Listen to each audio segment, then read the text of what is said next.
What's going on, YouTube world? Steve, Vinny, IRP 150, 150, 151. I don't remember. 151. 151. Got a special guest on tonight.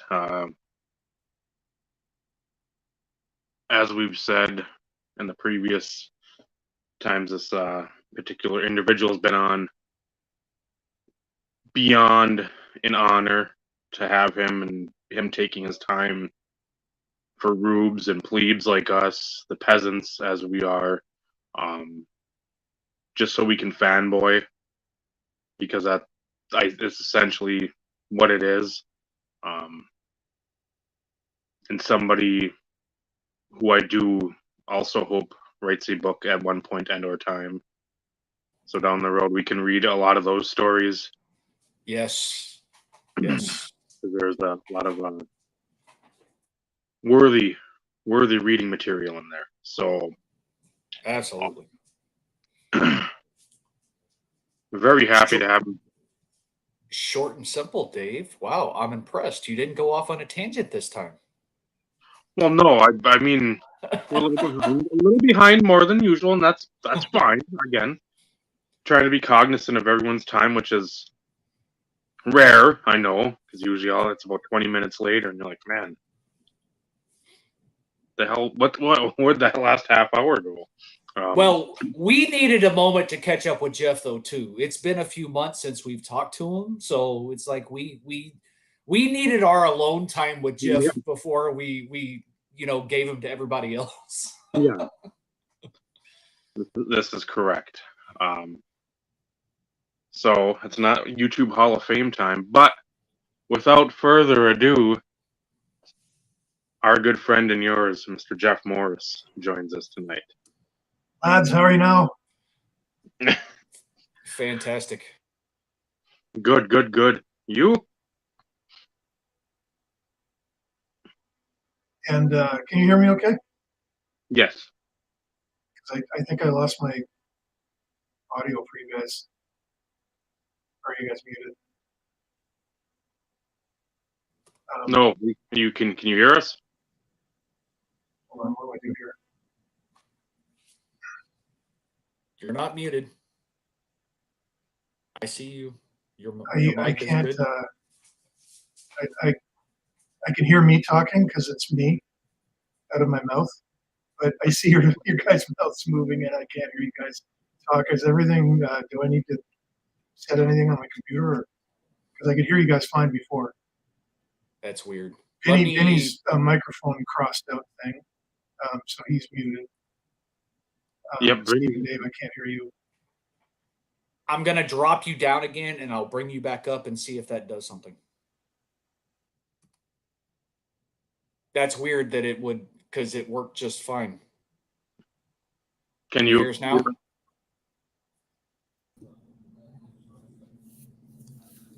I think not. You might have I'm going to leave and try again and re-enter. Okay. Okay, I Jeff. lost the audio for you. Hold on.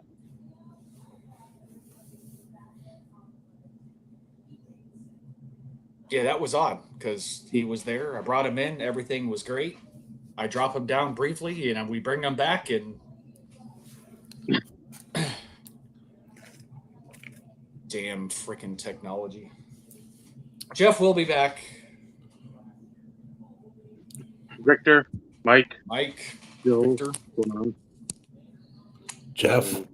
As I say, Jeff and Paul as well, and Tyrone. So I before he comes back on, fair warning. May lose power, may lose internet. I don't know. We'll see. So I'm walking out here. I don't know how well it's going to show up, but you can hear it.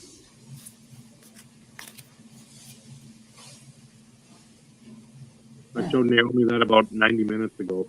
I said, look, there's where Steve's at, and here's the stuff sort of coming across there. So It looked too promising. I know that. Now his estate, he's there, but he's saying device is not connected.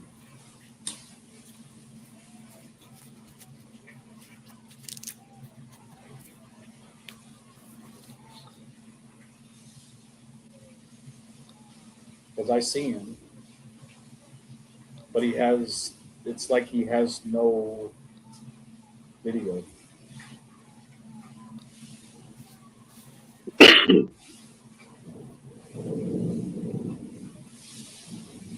Because it even says they will need to connect their mic and before you can add them to the stream.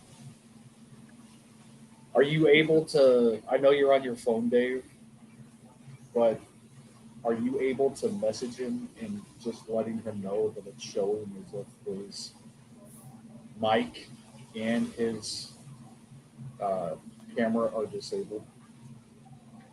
I can, but I'll have to jump out. That's fine. Vinny and I can hold the fort down for a few minutes. Okay.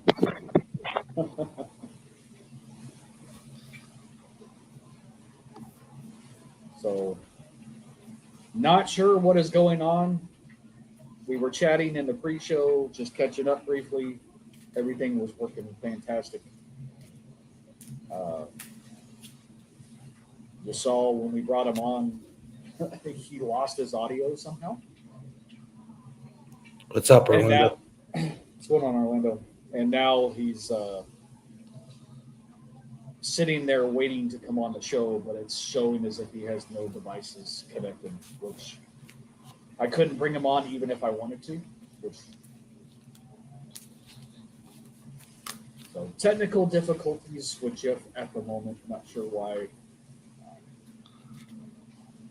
There may be one of those in which he's going to have to reconnect with his phone like he did last time we had him, which will kind of suck. But I know he was looking forward to coming on, talk some hockey, since, we've got the preseason going on, talk a little baseball, we've got the postseason going on. And even though Lou's not here, I know Orlando's here, but go Rangers. Not that I get to say that very often in the baseball world, but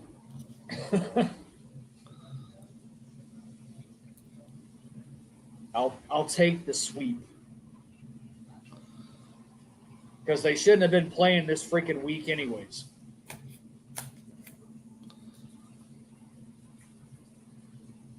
But I digress. And of course, unfortunately, your team sucked. So I'm sorry. Pirates have sucked since the dawn of time. Since the 90s. We've had some flashes of brilliance, but So, we've got Minnesota moving on. We've got the Rangers moving on. I haven't looked at the scores as of late, but when I saw it earlier, I knew the Brewers were up 2-0 on Arizona.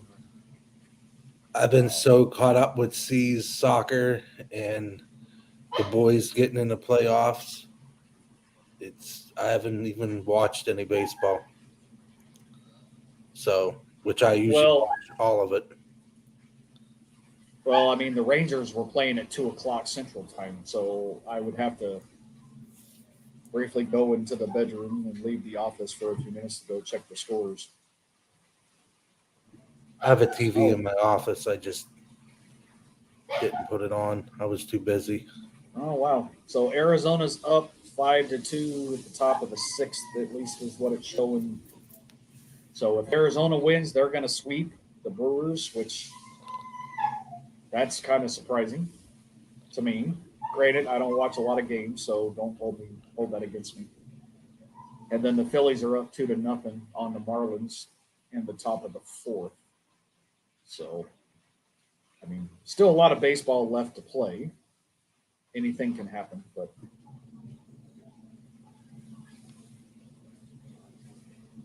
I'm sure Mike O and Ed are excited. Their Phillies won last night. They're winning tonight. Is it going to be a freaking wild card weekend of sweeps? Right now, it's looking like it. So, what'd you find out, Dave? Same thing. He's trying to re-enter, and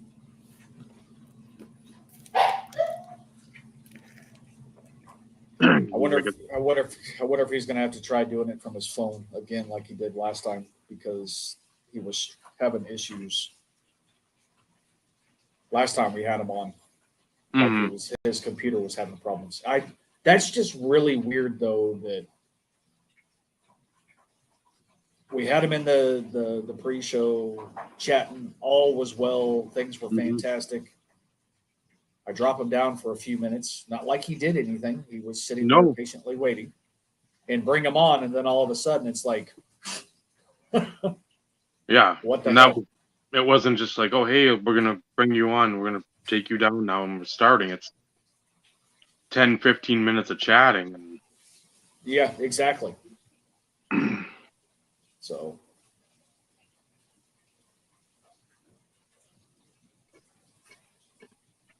it's not like we can't chit-chat a little bit about other stuff while we wait for him to come back. Since I was talking a little baseball and had to show my appreciation for the Rangers sweep of the Rays, since I saw, Orlando here. And I know Lou's not here, but since he was at the game, he got to experience the loss in person. The Rays did avert Major League history, though. Trying to do a different computer. Okay. They did score. I saw, 33 innings or something like that? 33 and 2/3 innings. If they wouldn't have scored, they would have had the longest streak of no score in Major League history. So they did score. And I'm glad the Twins won, because 18 in a row they had lost before last night or yesterday afternoon. Yep, 18 games that broke the streak last night, or I should say yesterday, because they started at Like 3 Central.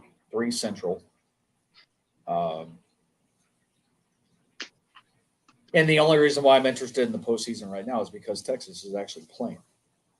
So I have a vested interest. Mm-hmm. So I'm glad the Jays are out. I hate the Blue Jays.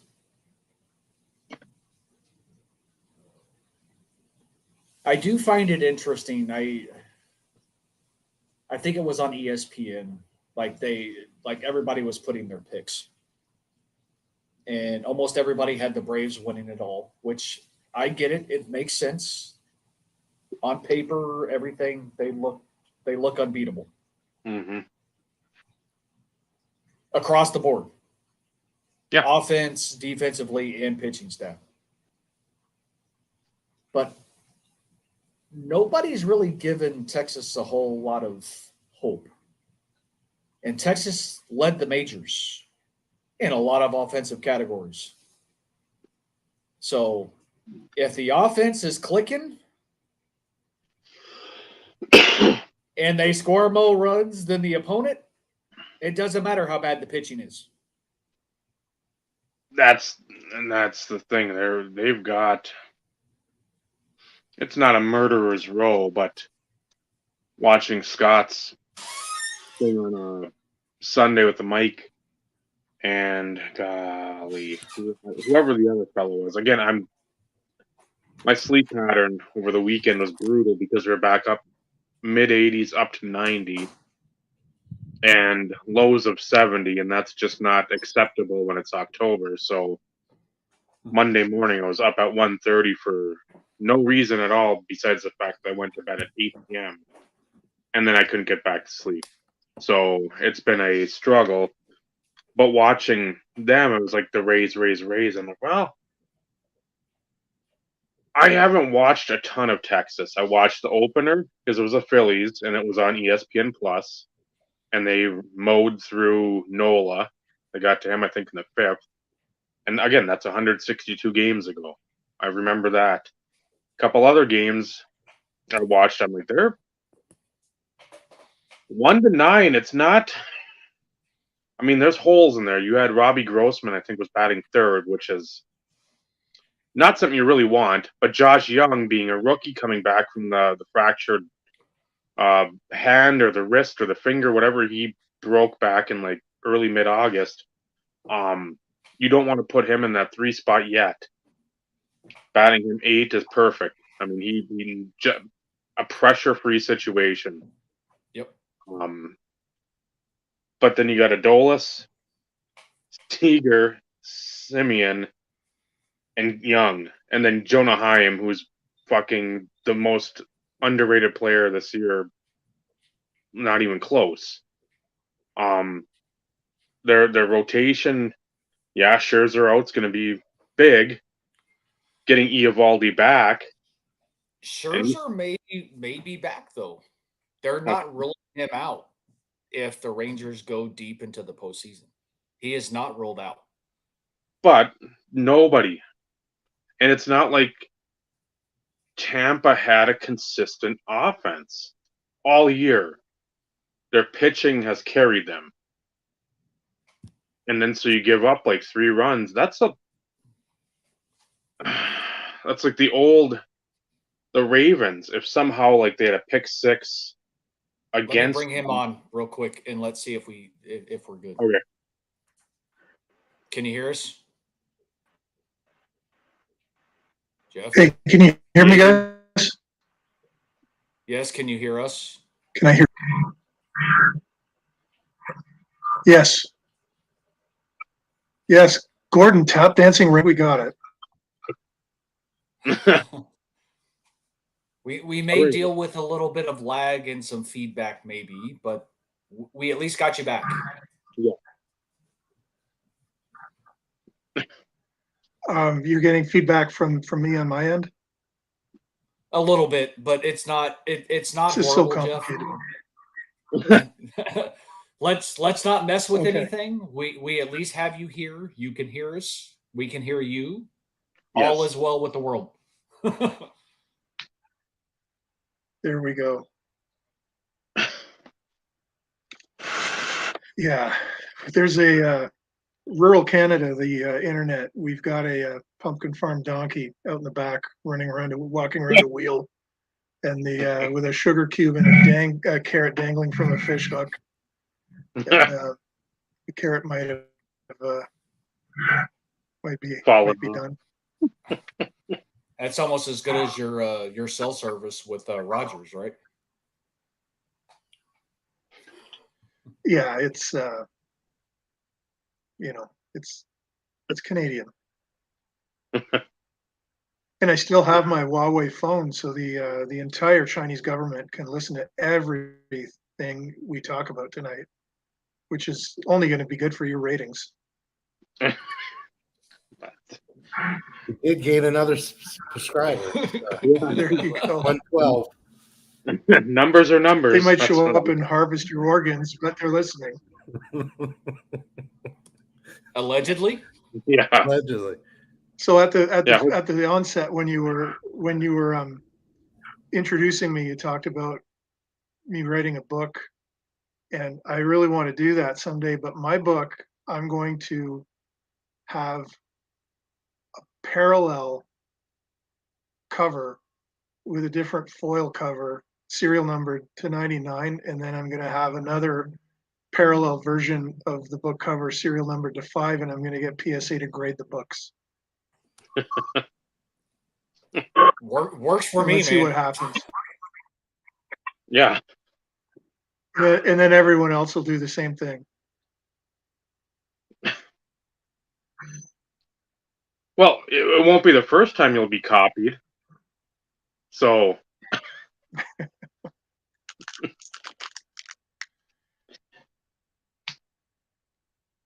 The irony So how have you is been? that when I graduated from journalism, I took pride in my plagiarism. I didn't think I would be plagiarized. But And so frequently.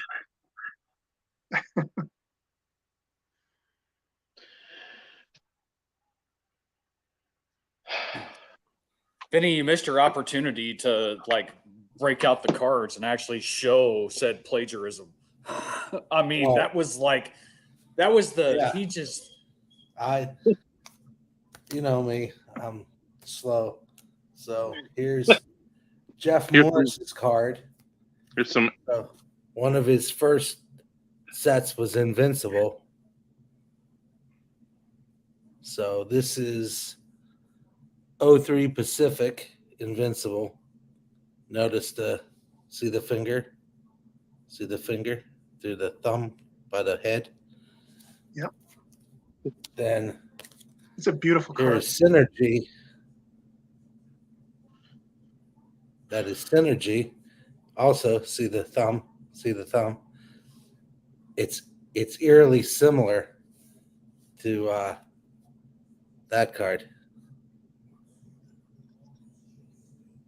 So Well, you know what? It's 2.5 inches by 3.5 inches, and there's only so much you can do. And but yeah, there are a lot of sets from that era being recycled and presented as new. they did a good job of copying. I guess they say that's the extreme form of flattery. So they must be awful flattered about that card because this is the first Synergy with the setup of Badger Bob on there. I think that's that's the year before. That's the 90-91 setup. So I'm pretty sure that's that should be, it's either 90-91 or before. I forget which was 25 years for them. So then the 91-92 has the Badger Bob on the arm, and then 93-94, no, 92-93 they went to the Flying V Penguin uniform. They went to this god awful thing. Yeah. I just don't like it. I just don't. Everybody knows I'm not a fan of the Flying V Robo Penguin.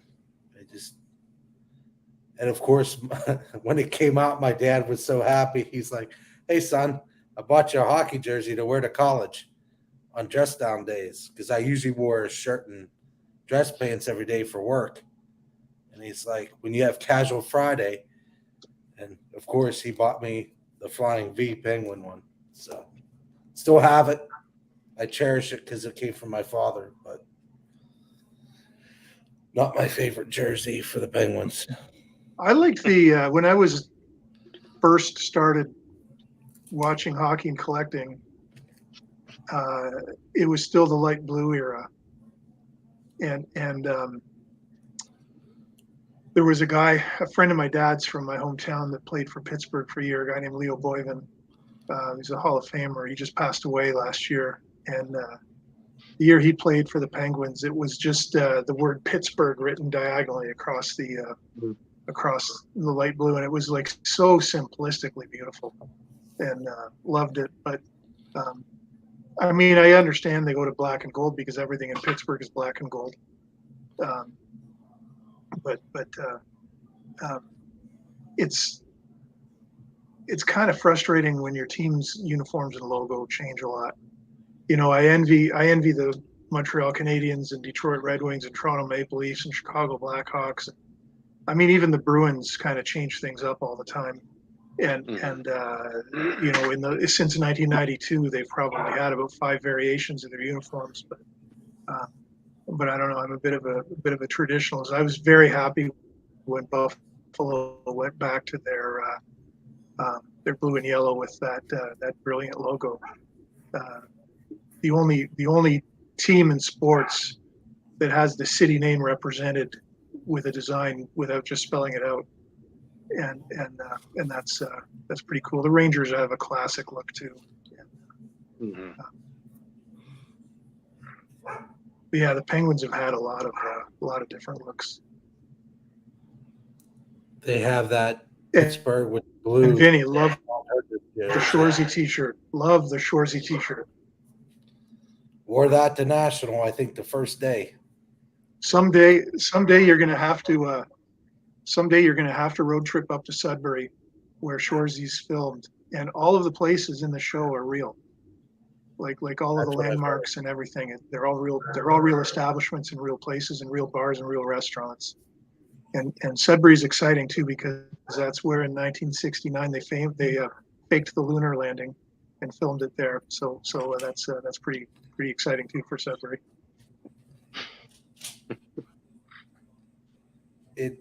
Paul is my cohort when it comes to Shoresy, so that's why the settle down.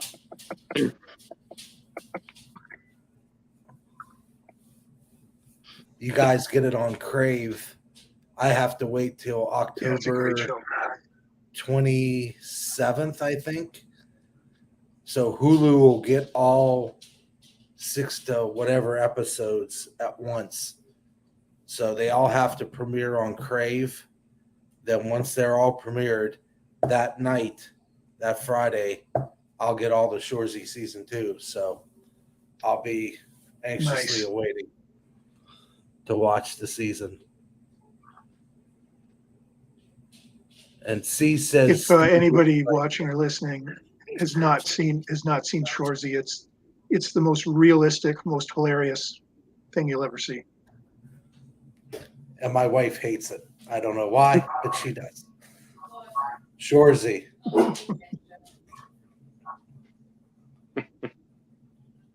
Shoresy's like a documentary for us. It's not like a comedy show. That and Letterkenny. Dave, you have to get Vinny to show you the family reunion scene from I think that was the 4th episode, the family reunion.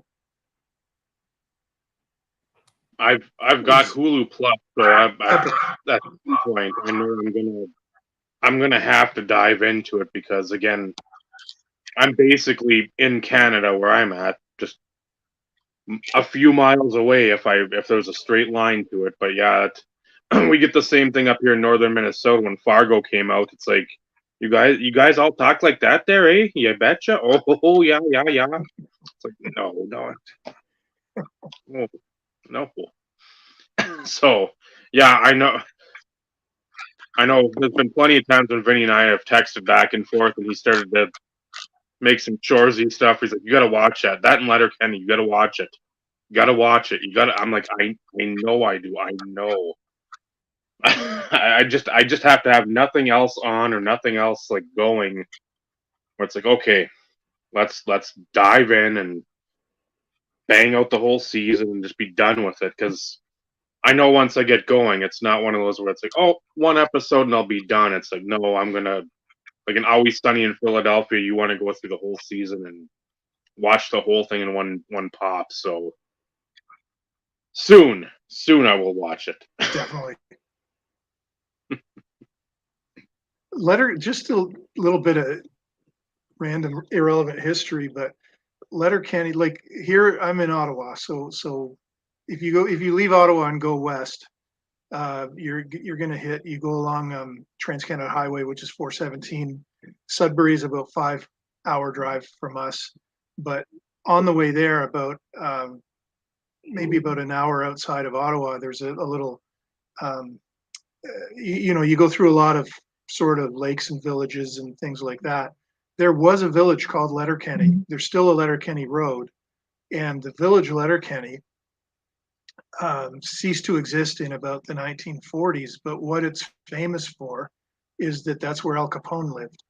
Al Capone had a lot of distilleries in the Ottawa area, and during Prohibition, people were making alcohol, shipping it by rail from Ottawa to down to the St. Lawrence River to a little town called Prescott, which is my hometown, and then it would be sent, guys rowing boats in the middle of the night across the St. Lawrence to Ogdensburg, New York, crates marked as tea, and it was all liquor, and it was all packed up and sent by train to Chicago. And that's a lot of Al Capone's liquor during Prohibition came from the Ottawa area, and he kind of went a bit nuts at the end, and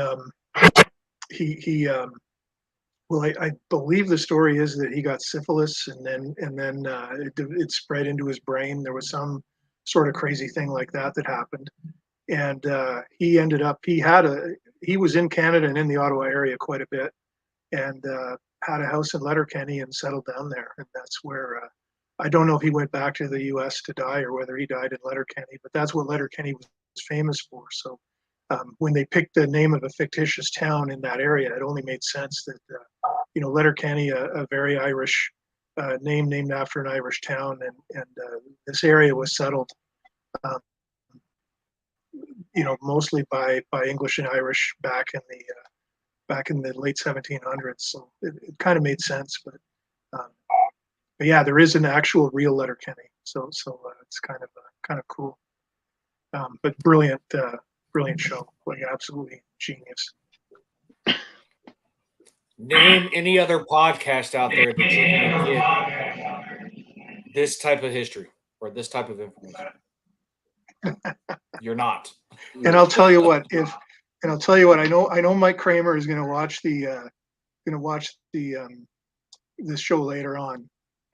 If we still had Pacific trading cards up and running, we would have a Shoresy license, no questions asked. We'd be all over that. We would be all over that. It would make my heart feel good. They have Letterkenny fan cards in one of the Upper Deck releases. So I'm not sure who's in it, but it's Letterkenny. Billy Cilio, if you're out there, I know that you watch religiously. Yeah. Get the Shoresy license for Upper Deck and do the fans a favor, because that would be awesome. It would be.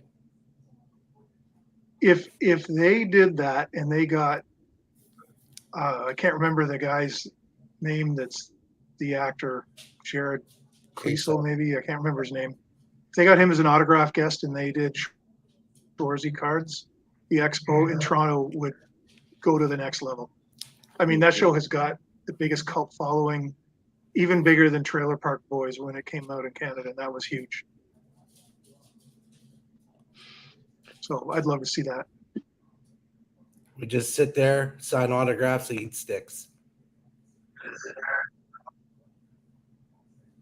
Costco packs and insult 24. everybody.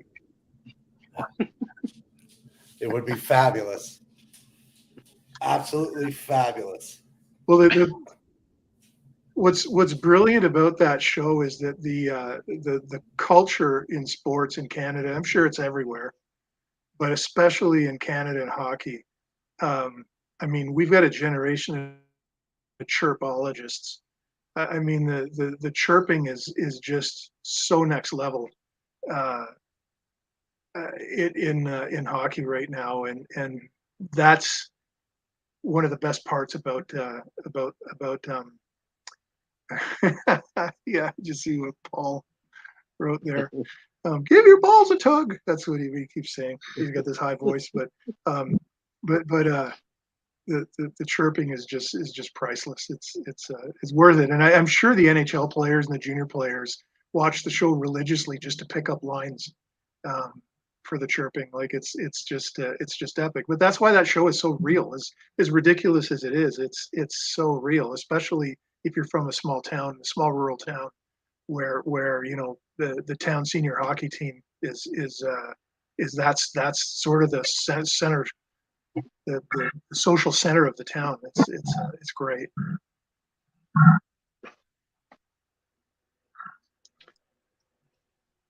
yeah, if they could, and I don't know if Trailer Park Boys, if you can incorporate them with like Letterkenny, with Shorzy, and then if you could do anything with Slapshot, just all four of those, put that in some sort of a base set, but have it like sort of subset it off, and then have like the autos, and I think people would buy into that because that's a lot of years of cult type stuff where it's based around Sounds Canada. like a Leaf thing.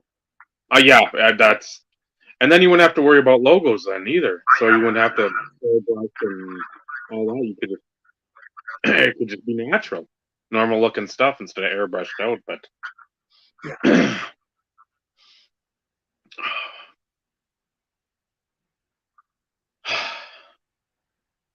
there you go, Vinny. You've talked about stuff. what do we got? So that's Fleer Ultra, and that's high profile fans. So that guy right there, that is, I get him confused. That's either Jonesy or the other one. I can't think of the name. But he's a character. Oh, that's Jonesy. Letter. Riley's the other Jonesy. Yeah, Riley's the other one. So that's Jonesy from Letterkenny. So he has a car that's 21, 22 Fleer Ultra Auto, Letterkenny, Jonesy, high profile fans.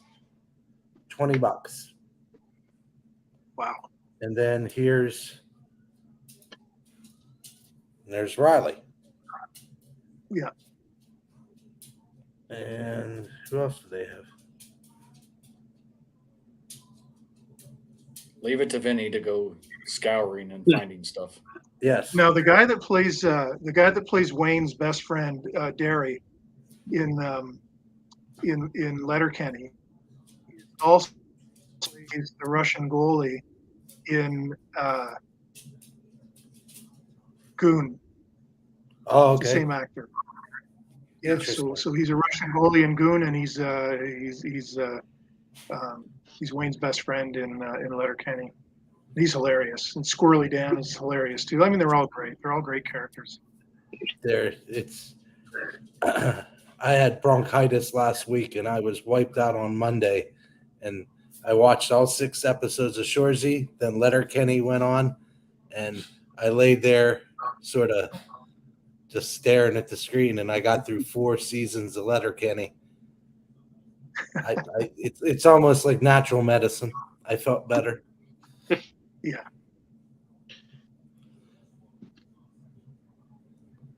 You just sit there and laugh.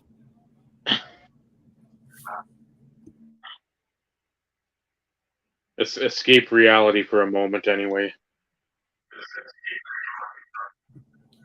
Bird of beef versus Wagyu.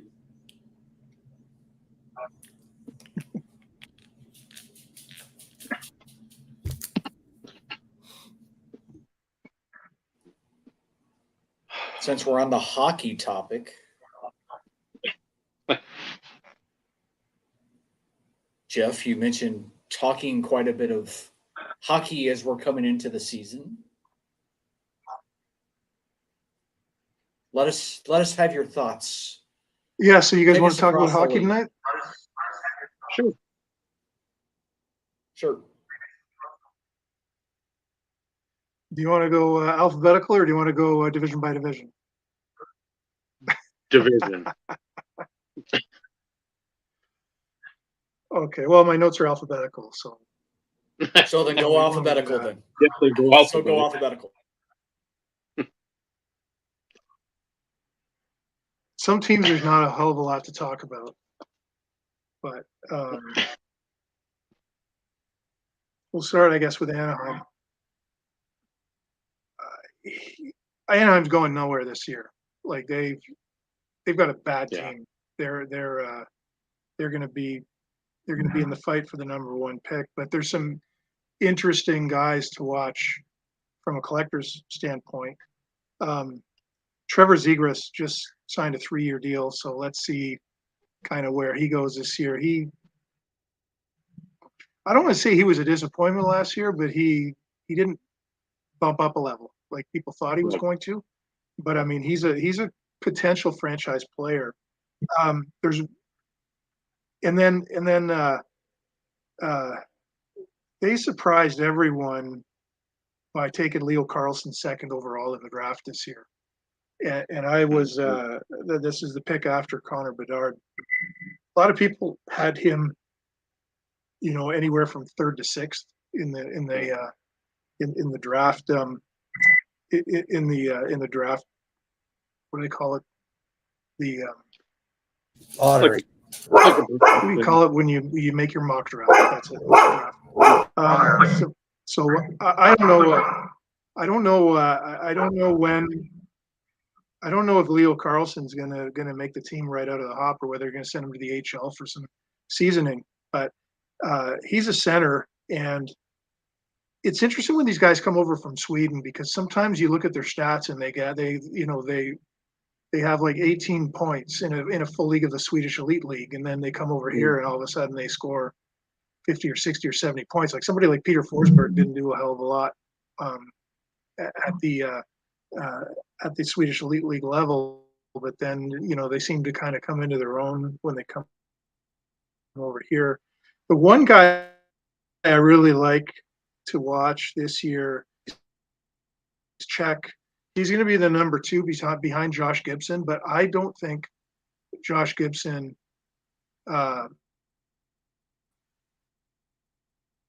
he's a really good goalie, and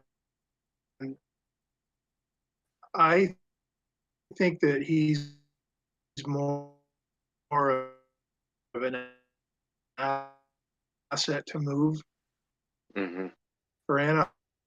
I would see him kind of splitting time with Dawson, maybe being moved at the trade deadline at the restaurant we were at. And I was 13, and I wasn't a big 13. I was, I was very, very 13 looking. And so I always have a soft spot for Czechia. But this guy, Lucas Dossel, is a great goalie. And if he gets his shot and they're building, and he's sort of the cornerstone in goal around this rebuild, he could become a real a big deal. So so that's Anaheim. Arizona, Logan Cooley out of University of Minnesota. Dave, you must have seen him play. Yep. So Logan Cooley, Karl Vejmelka, another young goalie from Czechia.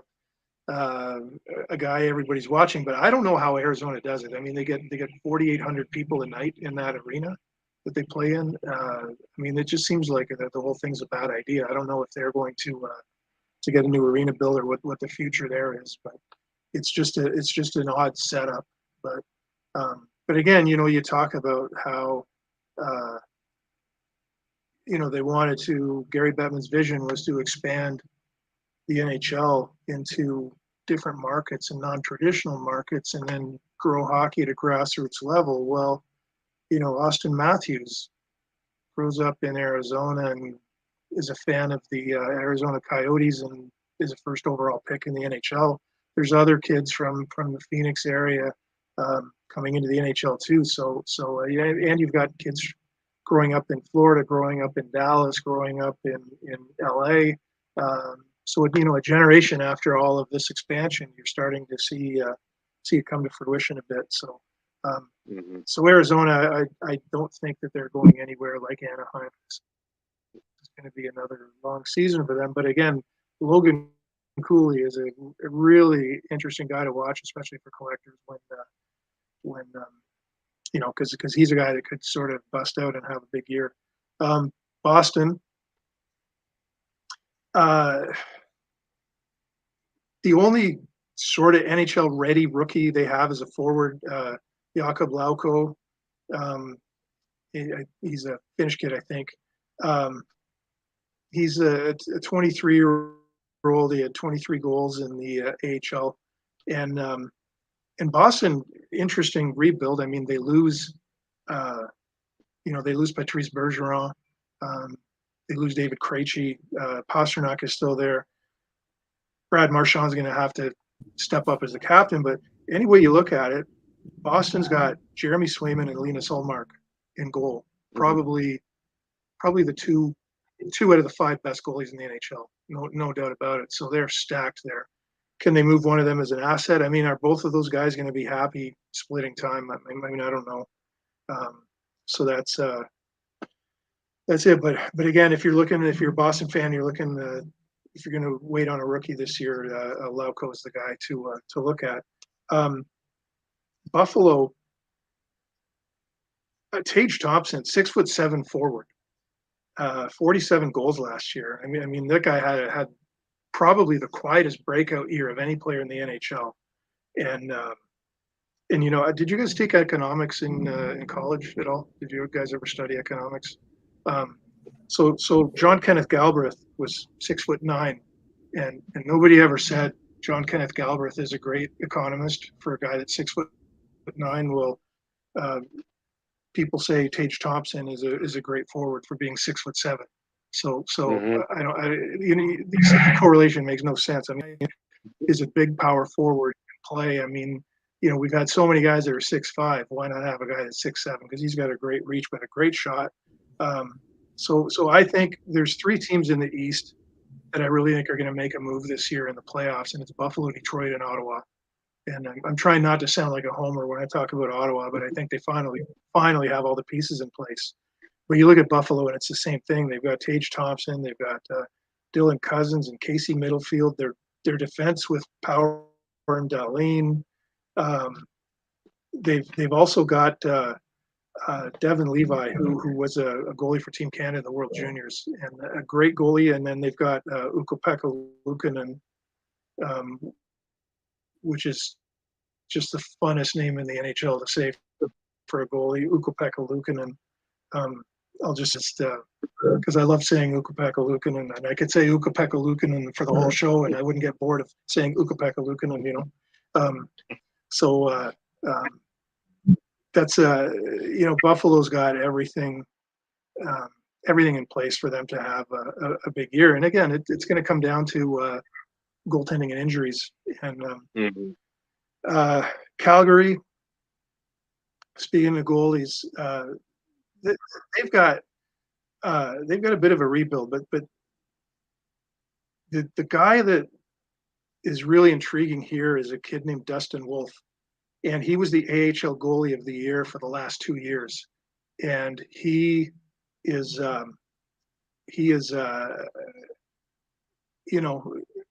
probably got a shot at making the team as number 2, because Jacob Markstrom's there, but he might, as the season goes on, if he's good, he'll get playing time, and he might steal the number 1 job away. And if Calgary's ever going to get good again, it's going to be around this kid. They've also got a forward from Harvard named Matt Coronado, who's absolutely lights out. He'll be one of the top 5 rookies in the NHL this year. He's a guy that collectors should watch for, especially if you're a Calgary fan. Keep an eye on this guy. Carolina, they've got nobody in their system and nobody coming up, and they're relying again on Sebastian Aho and Martin Necas. They're kind of the 2 sort of bread and butter guys, so we'll see. I mean, Carolina was so good last year; they could have won the cup last year. They were right there. And then Chicago. I mean, that's kind of what we all are waiting for. Connor Bedard. Connor Bedard has looked really good in preseason, and Connor Bedard, he's undersized, but he does skill level things at full speed. Like, he's a combination of Pavel Bure and a little bit of McGillney in him, a little bit of even a little bit of Gretzky, a little bit of Yzerman. Like he's a hybrid kind of player. But that's what you see. You take different elements of different guys' games and then you perfect them. But Bedard, if I guess for the guys that have been around a generation, if Pavel Bure and Pat LaFontaine had a love child, I think that's what you'd get with this guy. What's he going to do as a rookie? Is he going to be a bust? I mean, he's going into the league as an 18-year-old. I would say look for 35 goals, 75 points. I think that's fair. I think he can get to that. But he is going to turn the hobby upside down. Everything this year that Upper Deck does is going to be about Connor Bedard. Even at the national, even at the national, it was no coincidence that they signed Bedard to a deal like just before the Chicago National, so that they could splash that everywhere. So we'll see. And is he going to be Patrick Kane, Jonathan Taves? He's going to be completely different. It's a different era, a different player. He's not the only key rookie that the Blackhawks are going to have. If you're a rookie card collector, the Blackhawks are going to be they're going to be a team to watch. They've got a lot of rookies on their back end, except with the exception of Bill McCarr and a couple other guys. There is a guy though named Lucas Reichel, and he's played 2 seasons in the AHL. In 113 games, he has 111 points. So he's a high octane offensive player. I could see down the road, maybe not this year, but down the road, Lucas Reichel and Connor Bedard being a 1-2 punch on the same line, and kind of becoming the next, whether it's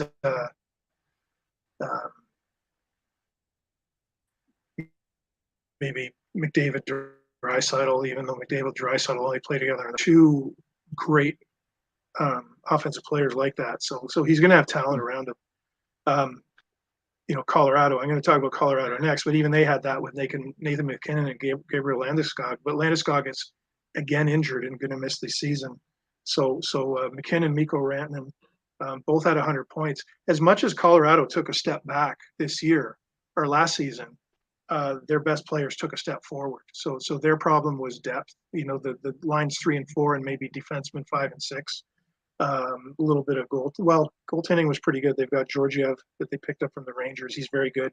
And Cale Makar was hurt for a lot of last year too. And Cale Makar, we've talked about him on this podcast before, but he is drawing comparisons from ex-players to Bobby Orr. I mean, Cale Makar is that good. So let's see if he rebounds for a year. Is Colorado going to kind of stay in the hunt for the Stanley Cup? I don't know. I think a bit of a step behind some of the teams in the West right now. Like, are they able to compete with like Vegas, Dallas, and the Kings? The Kings are going to be very good this year. So Colorado, let's see if they get to the conference final this year. Columbus is interesting again, because we talked about Carlson being picked by Anaheim at number 2. Adam Fantilli is the guy everybody had penciled into number 2, and Columbus picking 3rd thought they had won the lottery. The fact that Fantilli dropped into their laps. He played at Michigan last year. He's a forward. As a freshman at Michigan, 36 games, 30 goals, 35 assists for 65 points. He just completely lit it up. He lit it up at the World Juniors. I mean, this guy is a generational player. They've tried to get generational players in Columbus before. It didn't work with Patrick Laine. Maybe Fantilli is the guy they can finally build a team around. They've got Johnny Hockey there too, and let's see what happens with him. Dallas, talk about them for a second. It's going to be, they've been knocking at the door the last 2 years, but I don't see that they did anything to improve themselves, and I don't see that they have any kind of young up and comers as far as rookies and collectibles are concerned. They did have a rookie last year that had a really good breakout year named Wyatt Johnston, and I would think that he's going to take a bigger role on in the league for Dallas. He was one of the most collectible players the Stars had. Jason Robertson also, well, even Rupin I mean, all three of those guys were good, but when you have a team that's really top heavy with talent, but then like well in the playoffs to have a good season, you've got to roll four lines. You got to have 60.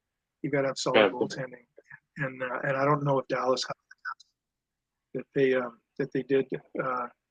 Can you guys can hear me? Okay, everything's good. Yep. We can hear you. You, All Jeff. good. You can hear me okay? Yes. Okay, good. Because I'm not sure if I'm freezing in and out because the little wheel kind of and feel free to interrupt me and ask questions if I'm boring the hell out of you with this. Okay, Detroit. Here's something interesting. I thought Lucas Raymond, I thought was going to be a super sophomore last year, and he kind of regressed and took a little bit of a step back, and I'm kind of surprised because I thought that he and Tim Stützle would be the big players from that 2020 draft.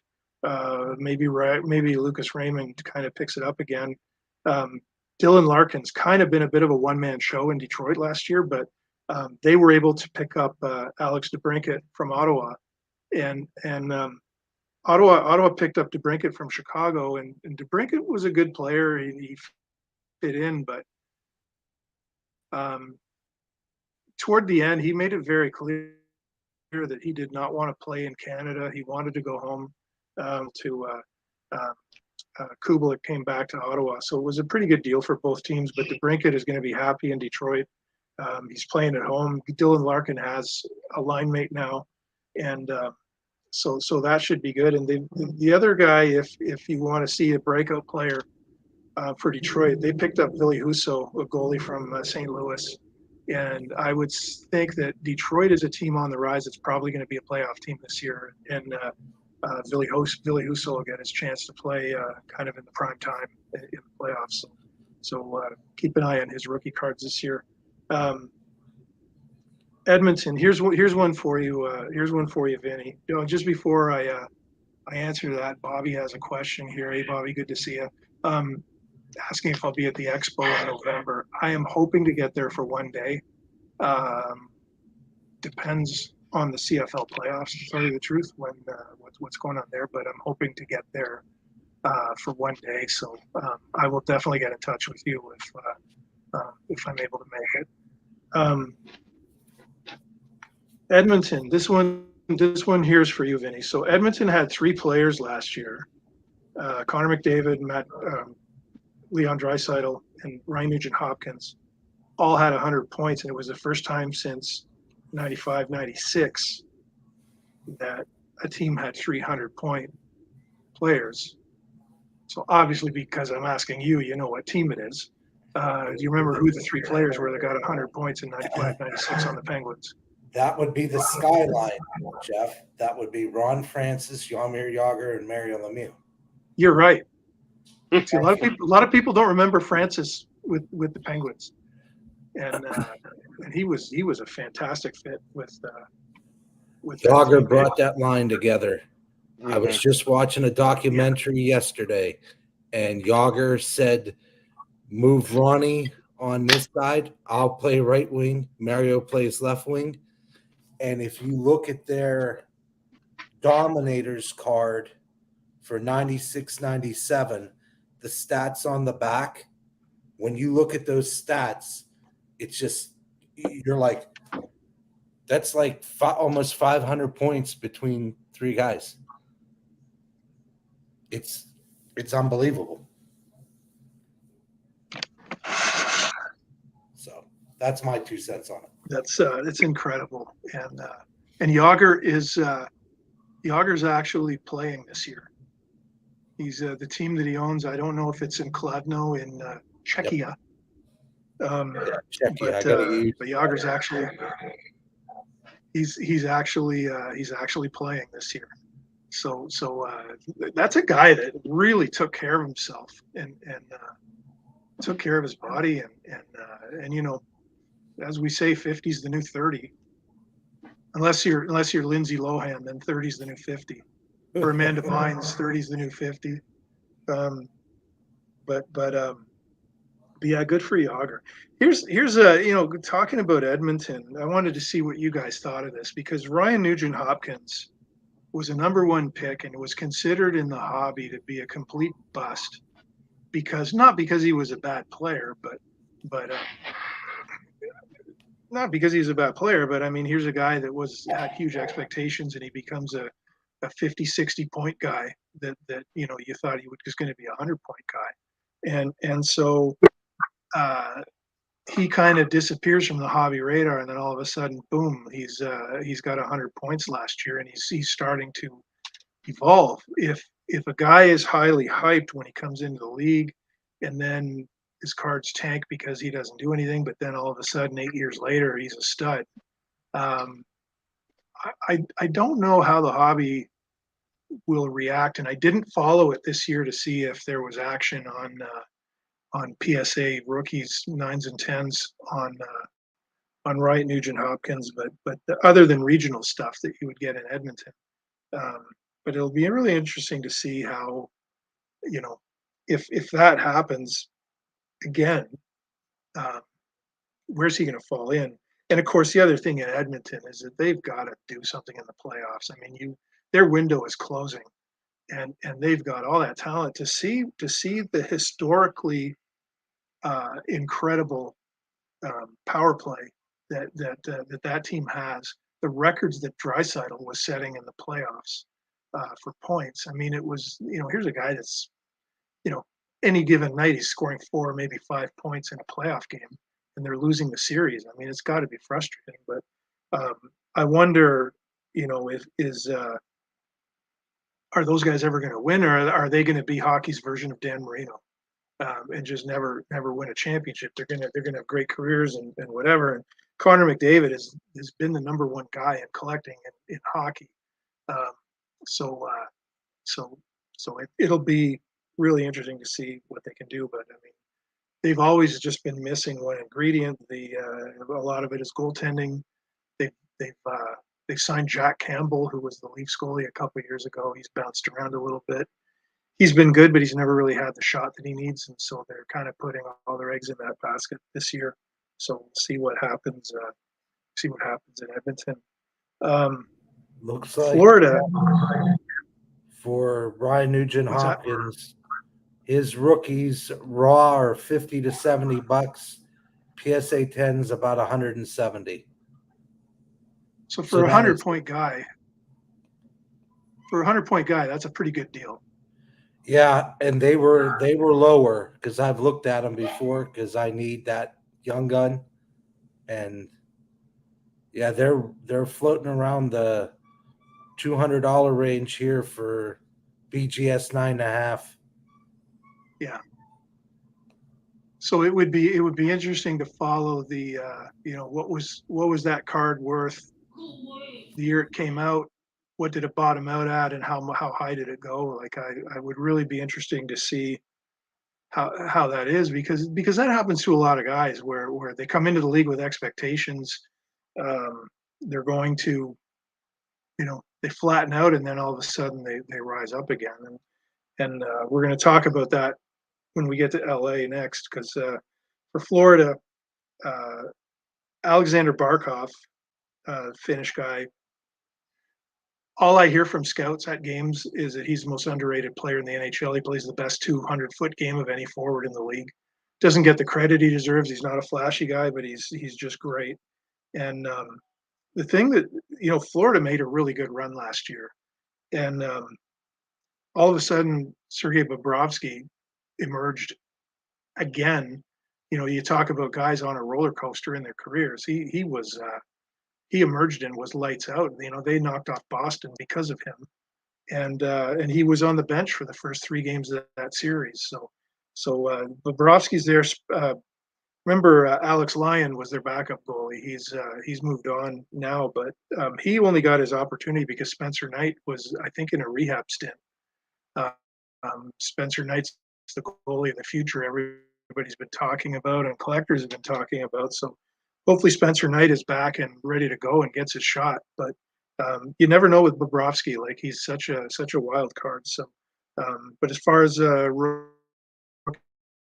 coming up in Florida, I mean they're kind of they're going with a veteran team. There's not a lot of room for some of the younger players. LA, you talk about guys who are a bit of a bust and then kind of break through. Quentin Byfield is a guy that might finally have his shot. I mean, he was a guy that was, if you remember that draft, it was Alexis Lafreniere first, Quentin Byfield was second, and then Ottawa picked Stützle third, and I think Lucas Raymond to Detroit went fourth. And Quentin Byfield is going to get a shot of playing on the first line out of camp. He's done, not nearly what they'd want to do. He's a big power forward. He's got a great touch. He put up big numbers in junior. And, Upper Deck signed him to a memorabilia deal as a rookie. They made a big deal out of it, how good he was going to be. And then, they signed both he and Lafreniere, and both of them kind of shit the bed as far as meeting what their potential was. So he's got a shot this year. He's going to be playing alongside Anze Kopitar and probably Adrian Kempa on the other. So we'll see what he does. Phoenix Copley is going to be their goalie this year, and he's from North Pole, Alaska. Like, how cool would it be? Like, if you go into a bar in LA and you tell any girl that you're from North Pole, Alaska, like there's nothing that can beat that in rock, paper, scissors. Like, that is the absolute coolest thing. So even though we all know the North Pole is in Canada, not in Alaska, Santa Claus is Canadian, actually, just in case you guys didn't know. So we'll see how Phoenix Copley does, but he's a great story. Do you remember Ty Conklin, goalie from Alaska? Do you guys remember him? He was the guy when we did at Pacific, when we did private stock titanium, when we did the first set ever that had a rookie cards number to the player's jersey number. He was the player in the set that wore number 1 as a goalie. So there was a 1 of 1 in it, and it was Bobby would know this better than me, because I didn't really find out about it when it happened.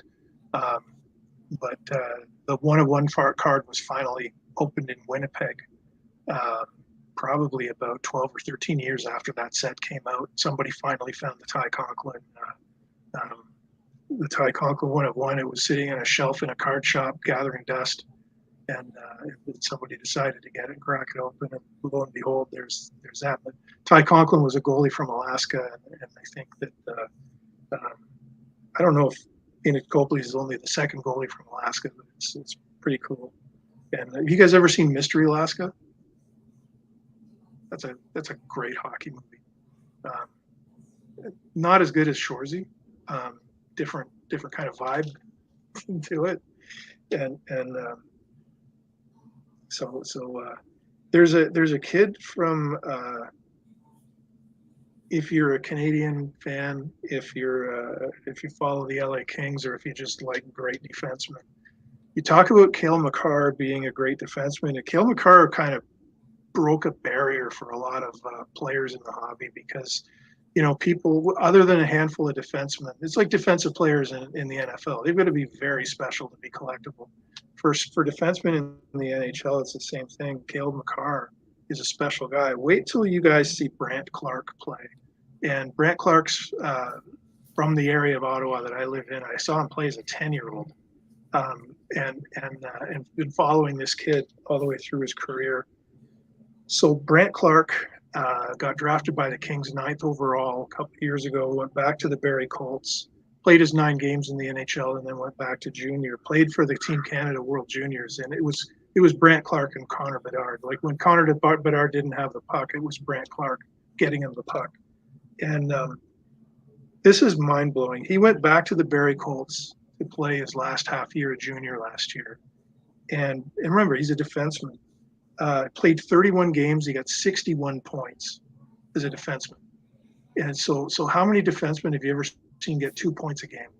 I mean that's Bobby Orrish, and so absolutely phenomenal. So this kid is he was sent back to junior to work on his defensive game. He's a great puck carrier, um, a great puck carrier, and a great shot, great playmaker, great on the power play.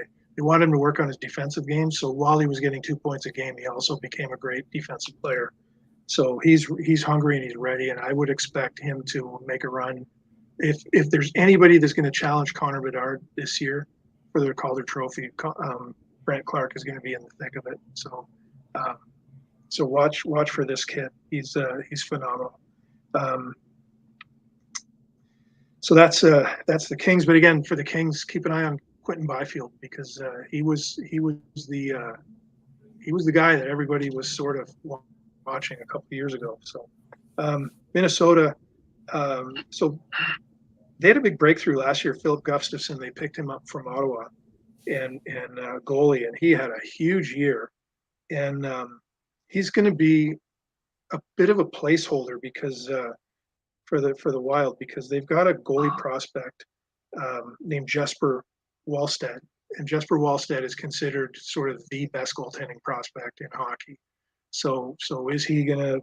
He's probably a year or two away from coming over, but he's gonna be a big deal when he arrives in Minnesota. So the collectors in Minnesota are gonna go crazy for him.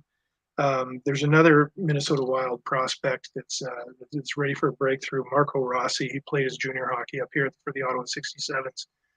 Played for Austria in the World Juniors, and he's a great offensive player. They've got another guy who is a stud prospect. He's from the University of Minnesota, a defenseman named Brock Faber.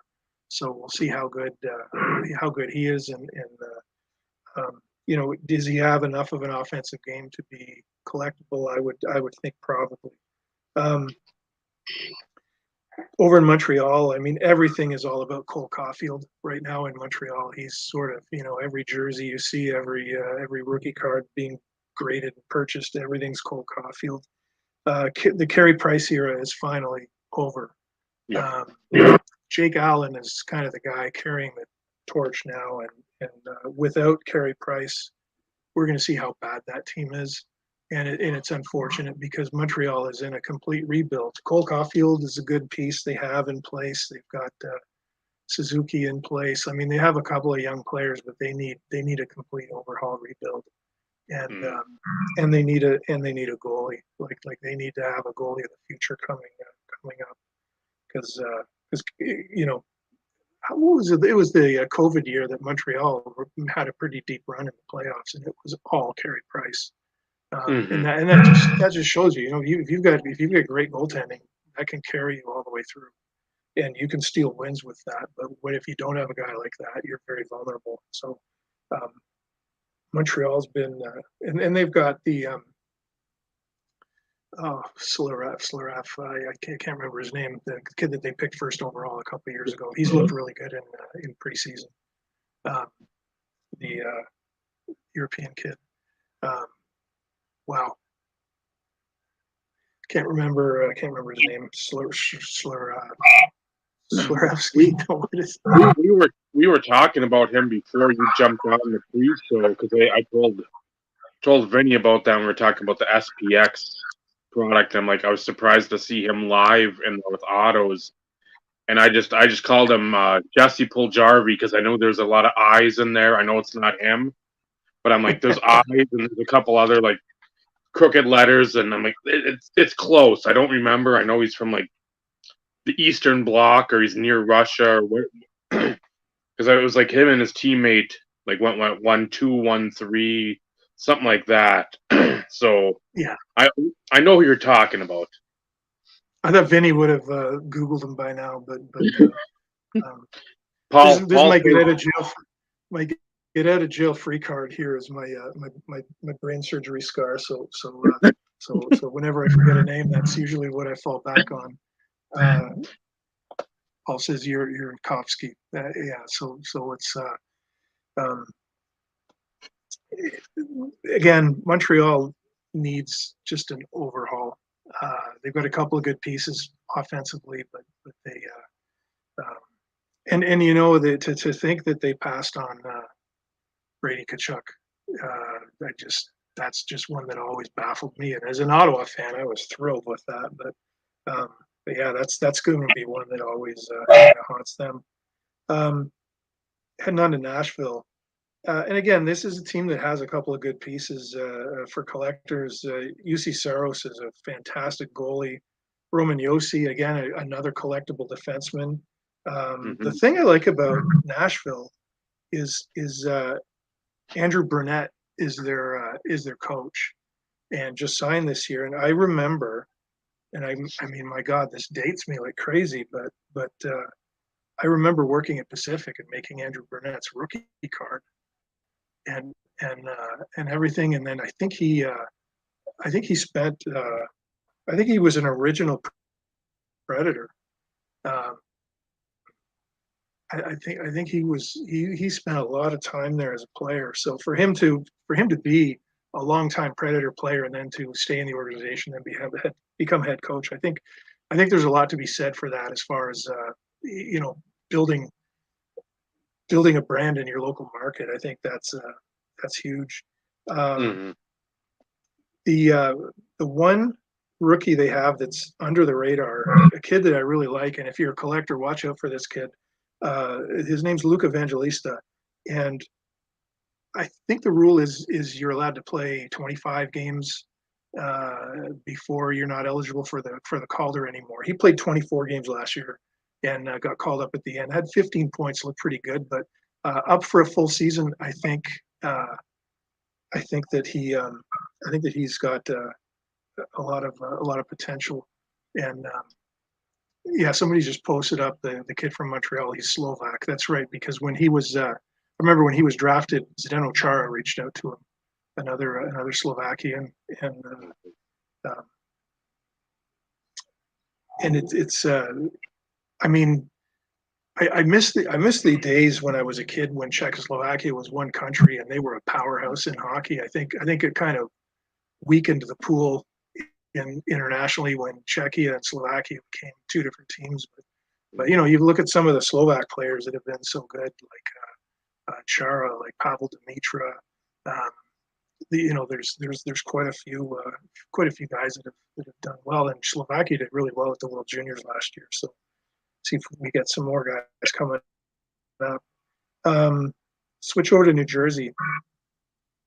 New Jersey is a team that really doesn't have room for any kind of up and comers and prospects because they're a young team, but they're pretty set. So some of the guys, I mean, Jack Hughes and Nico Hischier have kind of really established themselves. There's another guy named Jesper Brad on that team, another first line guy that I saw every team play in the NHL last year live, and I sat with scouts for most of the games. And I would say out of every team I saw in the regular season, New Jersey and Vegas were probably the best two teams.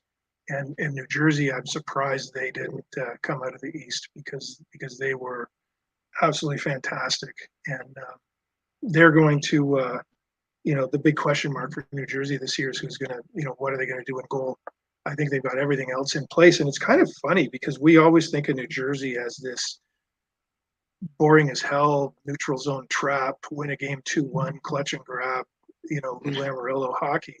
And I'm not saying New Jersey is fire wagon hockey now, but they're a completely different team. They're wide open. They move the puck. It's just weird seeing a team wearing those uniforms open it up because they played that kind of non-entertaining brand of hockey for 20 years, 25 years, so like a full generation. I mean, even when you go back to the Brodeur era, when they were winning cups, they were still playing that trap game. So yeah. So New Jersey going to be a fun team to watch this year. Islanders, again, very few changes from last year's team. Ilya Sorokin, their goalie, carried them last year, and I expect the same from him this year. If there's anybody that's going to make the team as a rookie, and there's a guy if you're an Islanders fan and you want to look out for somebody, there's a rookie they have named William Dufour.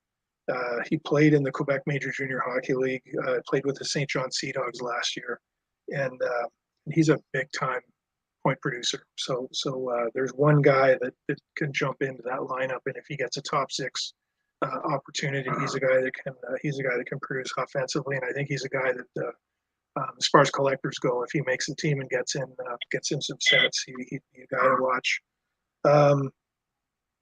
Over to the Rangers, and again, we talked before about Alexis Lafreniere. I read in the New York Post that they're going to give him a shot at playing the first line along with Creeder and Zibanejad. I don't know if that's going to happen or not, because a lot of the depth charts I'm seeing now have him back on the third line with Capo Caco, who's got the second coolest name in the NHL next to Buffalo goalie Ukko-Pekka Luukkonen. Capo Caco is another guy that was a number 2 overall pick, and it's like, New York is waiting for these guys to emerge. And Lafreniere is like he's a point every other game guy. He's zeroed it out the playoffs. And do you remember 2020 when the NHL actually changed the rules of the draft because of Lafreniere? When the NHL, when NHLPA and NHL Enterprises changed the rules to allow Upper Deck to put him in sets because he was such a franchise player that they wanted him in card sets before he actually played in the NHL. Mm-hmm. And I'm not saying he's a bust as a player, because again, he's a good third line player, but I mean, for what the expectation of this guy was, he has not lived up to the expectations at all. I've thought that the Rangers were going to move him. I know that there were a lot of talks between the Rangers and the Montreal Canadiens about moving him to Montreal. And there's the other. That's the perfect comparable is Daig, because Daig is another guy that was just a number 1 pick. Pinnacle. I'm gonna rabbit hole into Daig for a minute, because Daig was a number 1 pick. He signed this unusual $12 million contract with the Senators that included all of the marketing rights. So when Pinnacle signed Alexander Daig as their spokesman, they actually made the deal with the Ottawa Senators. And then the next thing you know, he's wearing a nurse's outfit in the ads. So it's, again, he had a pretty good rookie year. But he never became the 100-point guy that everybody was thinking. Yashin did, but Daig didn't. And if you look at Daig's career, can you call him a bust? He played 7 or 8 years in the NHL. He was getting 50, 60 points a year. He was a two-way player. Was he a bust? No, because he had a pretty good career. Was he a bust based on the expectations of a number 1 pick? Absolutely.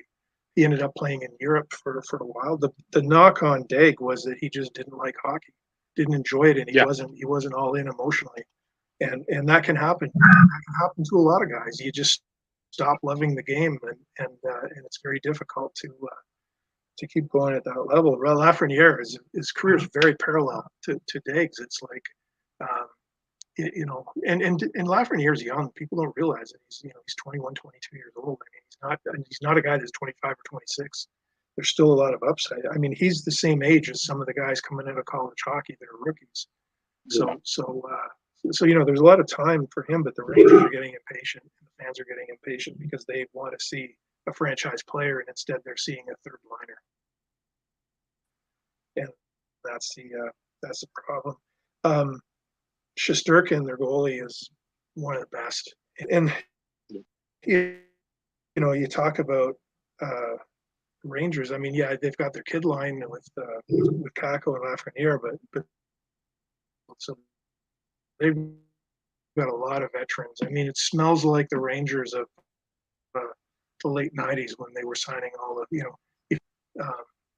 if you were 35 years old, that's where you'd end up, is in New York. Moving on to Ottawa, talked about Stützle, Brady, Tkachuk. I mean, they've just got everything they need right now. They've got Stützle, Tkachuk, Drake Batherson, Claude Giroux. They've They can't sign Shane Pinto right now because they don't have cap room, so they've got to figure something out before next week. They had problems in the back end to go with Shabbat, so they went out and got Jeff Chikrin. They've also signed Jake Sanderson to a long-term deal. I mean, they've got a lot of star players on that team, and the one hole they've had since Craig Anderson left was goaltending, and so they've gone out to get Eunice Corpusalo, who ended up with the Kings last year after a pretty good run in Columbus. So if Corpusalo plays well, I think this is a playoff team. I think they're 5-1 in preseason, either 4-1 or 5-1, but I think they're 5-1. So they open up next week. Their home opener is against the Flyers. We'll see. Who's that? That's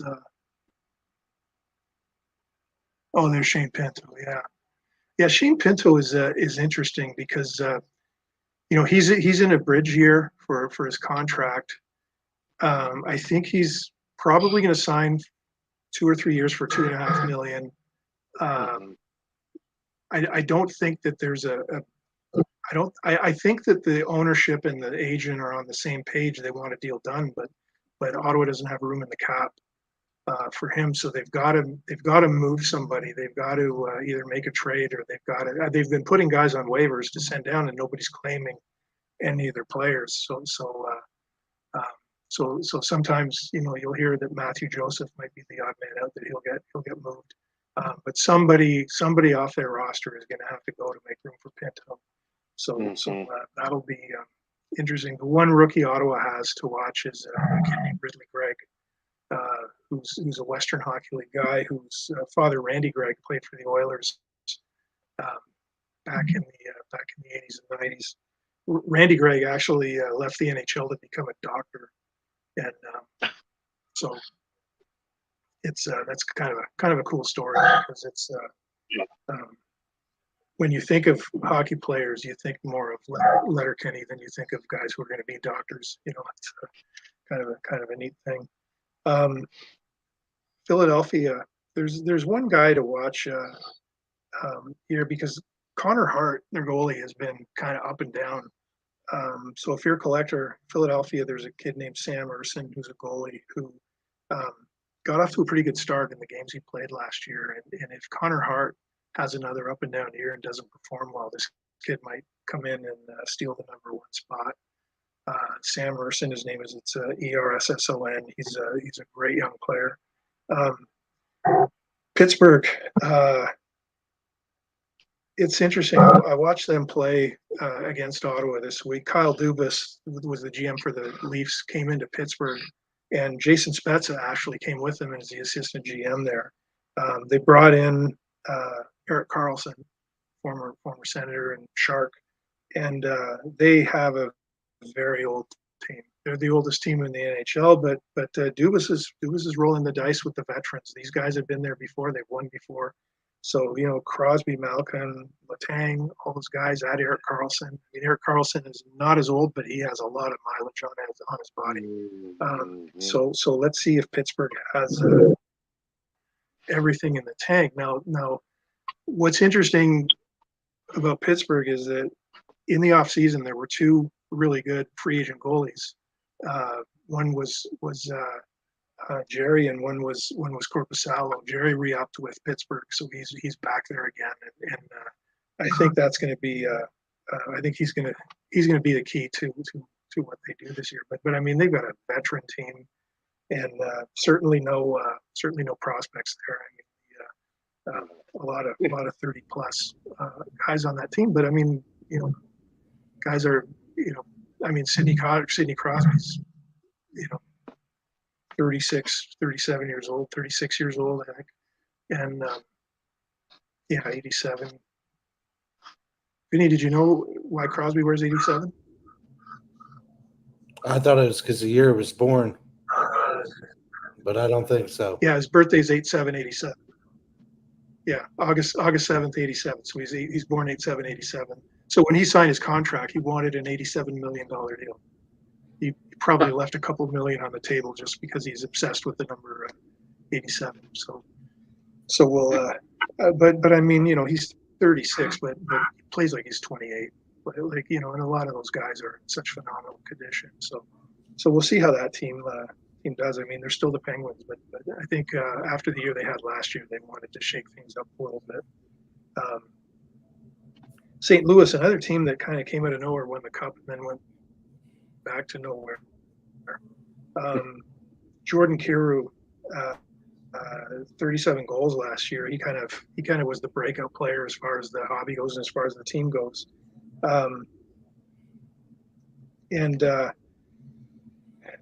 They've got Pavel Vichnevich. So the Blues, I don't know. It's hard to read them.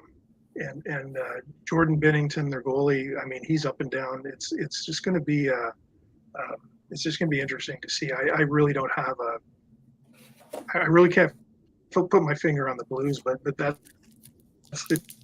that's the way that team has been. Like even the year they won the cup, January 1st, they were in 33 got hot and ran the table. So they don't have Tarasenko anymore. They don't have some of those guys that they had then. But a really difficult team to read. But as far as collectors go, Jordan Kyrou is kind of the guy that you want to see. And he played for Sarnia in the OHL. I mean, he's a 2016 draft pick, I think. Like he's been around for a while. But he was 109 points in I think 65 games in Sarnia as a junior. So a guy that's put up big numbers before. So if you're a collector and you're a St. Louis guy, that's the guy you want to go for. San Jose. There's not if you're a San Jose fan, there's not much to look forward to this year, except for the draft and with the lottery because they've just bottomed out, and it's really unfortunate when you see there's only 3 teams on the West Coast and the South. You've got Anaheim and San Jose both bottoming out this year. I mean, I think the Kings are going to be very good, but they've got Thomas Hertl, they've got Logan Couture, but are they going to flip those guys for draft picks at the trade deadline? Probably.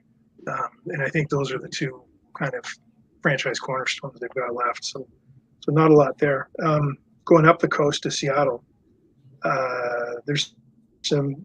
This is one of the most, especially for the hobby. This is one of the most interesting stories coming out because where's Shane Wright going to fit in?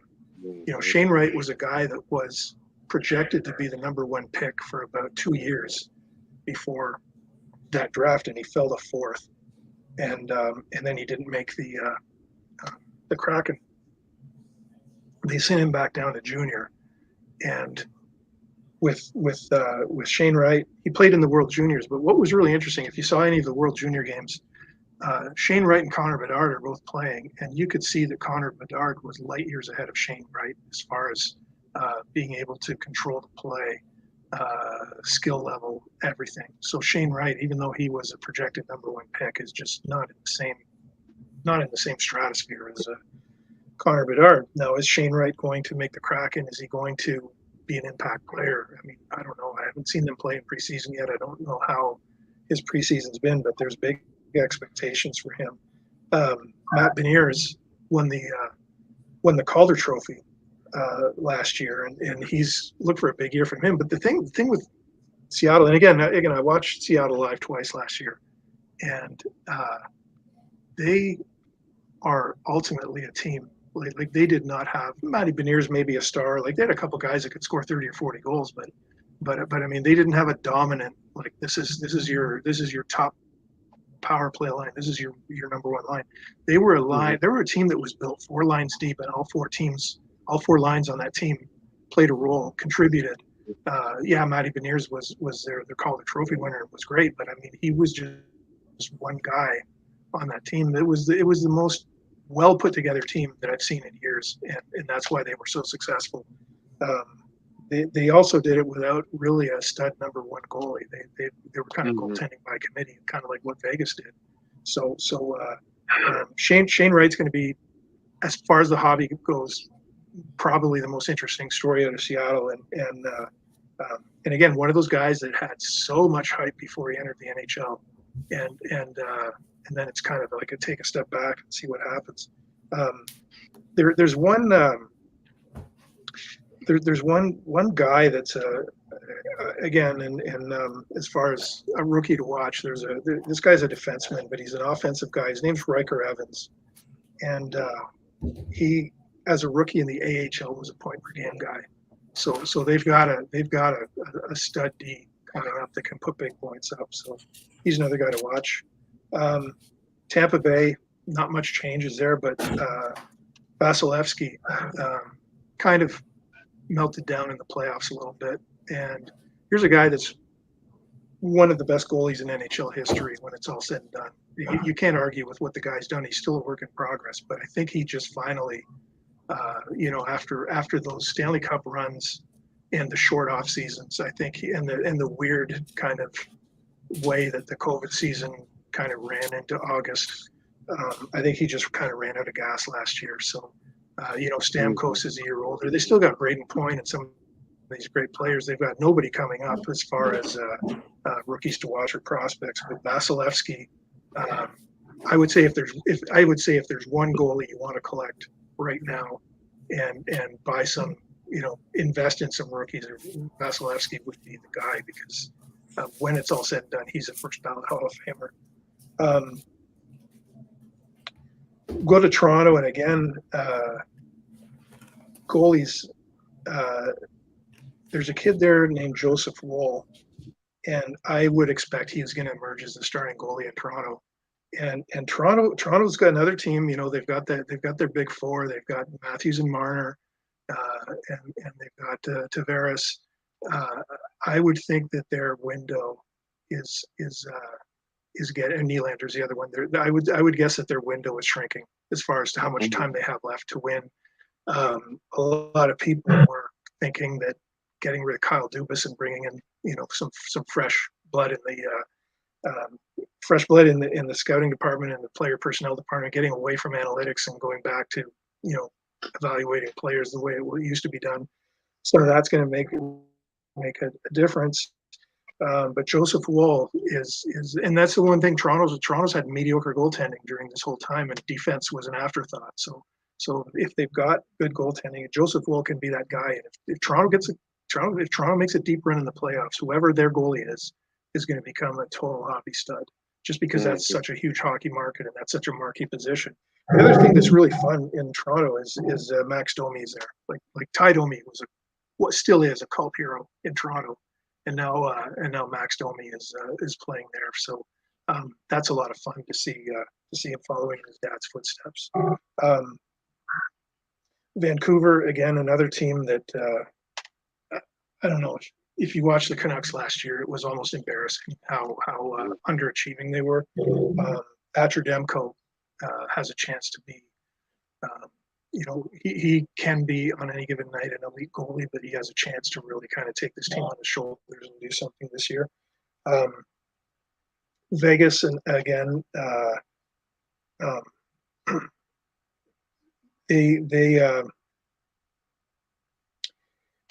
here's the interesting thing about Vegas is in the playoffs last year they had 12 different players had 10 points.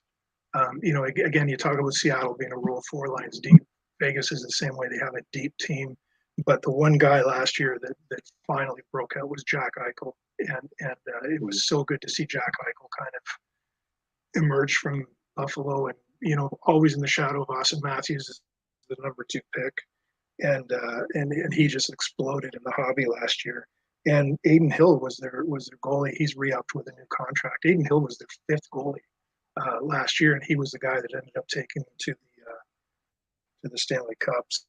So again, when you've got the right system and the right goalies to plug in there, sometimes losing your number 1, unless it's Carey Price, isn't that bad of a deal. We're almost done here. We go to Washington. Ovi is 72 goals behind Gretzky. Can he play this year, next year, and catch Gretzky? I think he's going to need a 3rd year to get Gretzky. I don't think he can. I think maybe 30 goals this year, 25 next year. So I don't know if he's able to crack that. But and then I mean, Gretzky's still Gretzky, and Ovi won't come close to the points record.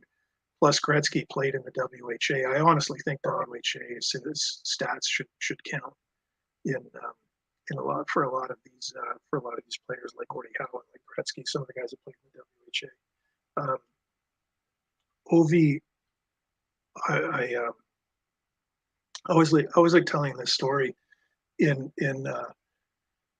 Ovi wears number 8 because it was his mom's number, and his mom was the captain. She was the point guard and captain of the Soviet Union national basketball team. She's one of the greatest Soviet Union basketball players ever, and she wore number 8, and that's why Ovi wears number 8. And then at the draft in Carolina, we were set up there with Pacifc, and Ovi came to our booth. He only spoke a few words of English at that time. He didn't speak much English, but his mom spoke some English, and I actually got to meet Ovi's mom when I was 12 years old.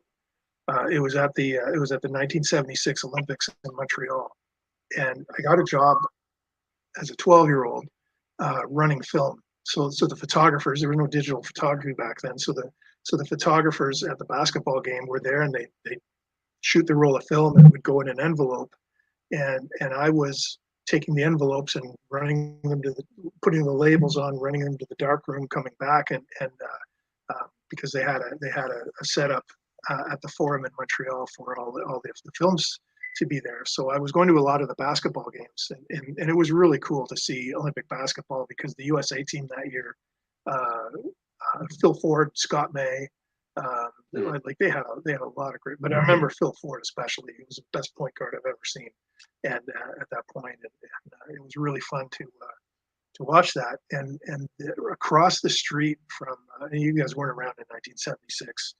I'm an old man, so I was. But across the street from the Forum on St. Catherine Street in Montreal, there was a McDonald's. And 76, for anybody that's an old guy listening, 76 was the year that McDonald's rolled out their campaign with the Big Mac attack. That all their advertising was centered around the Big Mac attack. And the McDonald's actually had a special aisle only selling Big Macs for anybody having a Big Mac attack. Like it was that big of an advertising campaign. And I went to, between games, I walked over to McDonald's by myself, and I bought a Big Mac meal.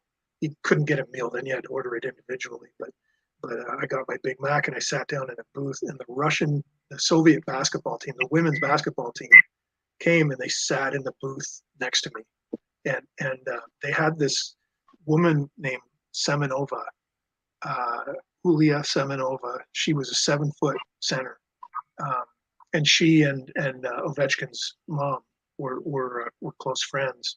And I was sitting in the booth next to them. So I'm sitting literally beside, like a foot away from Ovechkin's mom, and then there was Semenova on the other side. So I got to tell Ovechkin's mom about how, hey, I was 12 years old and I sat beside you in McDonald's. And there's a famous picture that if you get on Google, it would take you about 30 seconds to find it. But it's like at Ovechkin's house, and they're sitting on the porch in like a swing, not a swing, but it's like a bench, but it's suspended. It's suspended from the roof, and Semenova is on one side, and Ovechkin's mom is on the other, and Alex Ovechkin is in the middle, and he's about 6 years old. And it's this famous picture that's really cool. So she talked about that picture and whatever, but it was really cool.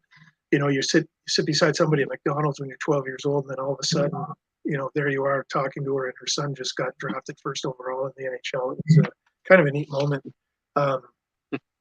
One of those kind of coincidental cool things. The things that happened at the things that's why I love the shows. The things that happen at the booth at your show, like you get these moments like that. They're just like totally priceless. The last team to go through is Winnipeg, and Connor Hellebuck, great goalie. But other than that, Winnipeg is again one of those teams that's like, you know, they've had personnel issues, and it's not talent issues. It's chemistry issues. So, they do have one player to watch though, a guy named Colby Barlow. He was drafted. He was drafted in 2023 this year, but you're probably not going to see him this year. He's probably a year or two away. But he had 79 points in 59 games as a junior, and played for Owen Sound up here in the Ontario Hockey League. And, a big left winger and a good player, and so he's probably going to be an all-star when he makes it. But he's again another way to go. So there you go. That's the entire trip around the league as far as who to watch from a hobby perspective. And if you want to see early season predictions on who's gonna win what, I don't see anybody beating Vegas in the West.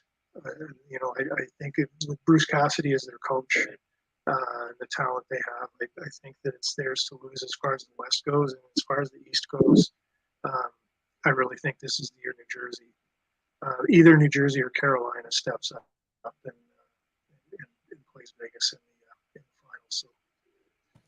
So there you go. I'm out of breath. As you should. Probably bored the shit out of you guys. No. For those that enjoy hockey, great insight. Me, I'm not a huge hockey guy. I love my Dallas Stars. I do. Shut up, Dave. I followed them throughout the year. I don't watch a lot of games, but Bullshit. I do not watch a lot of games until playoffs, because playoffs are a whole different ballgame when it comes to hockey. But I will not watch Steve, I was thinking of you. I was thinking of you watching I was watching the Broncos Dolphins game on DAZN up here, and I don't know what the opposite of an orgasm is, but I think that's what you experienced watching your team drop get 70 scored on them. Well, considering that was brutal. I'm thankful that I haven't been able to watch a game this year, because I probably would go. I live right off of a very busy highway. If I actually would have had to watch these last 4 games, even with the win against Chicago, I probably would have already gone and played in traffic. Yeah. So, yeah. Everybody was like, hey, a win is a win. No. That was still bad. The defense scored a touchdown, so that was one positive. Russell's not the problem this year. That needs to be put to bed. But yeah, it's been hard to sit there and be a fan this year. But this isn't the first time I've had to deal with pain and agony with my team sucking. So it's not anything new. It's not that I'm gonna go run and go and root for a different team, but it's hard because I want them to do well, especially with what they gave up for Russell. I want them to do well, and I want Russell to do well, and he's done fairly well this year. Granted, it's only 4 games, but still. Yeah, my Chargers haven't looked much better. There's still 13 left to go. Yeah, there's still a lot of football left. I will say, I already posted it in the chat. It's hard to believe that the ALDS and the NLDS has already been set for 8 teams. Already done. All sweeps. 2 home team wins, 2 road team wins. So it'll be interesting to see how the ALDS and the NLDS plays out. So next time we have you, Jeff, we may be talking, There's a question here.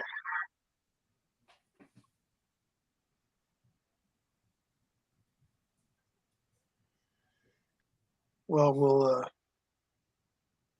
I'd rather So go you with see Green this Day. question here: are you guys Super Bowl or Grey Cup? Yeah, I think I would go with Green Day too. I have some beef with Usher. He's the guy that forced Justin Bieber on us all.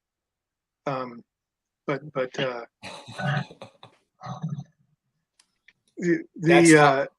That's not my reasoning. one thing with the CFL.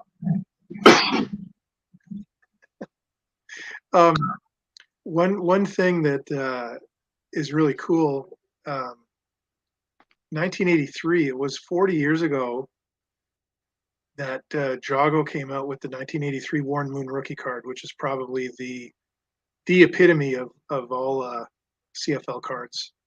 And I don't know what the Moon. Mine's ungraded. I don't know what the value of that card is graded, but there were only 900 of those cards printed. We had an incredibly small print run, so that was their first year of a full set. So it's kind of Paul C says Justin Bieber's a Canadian national treasure. Yeah.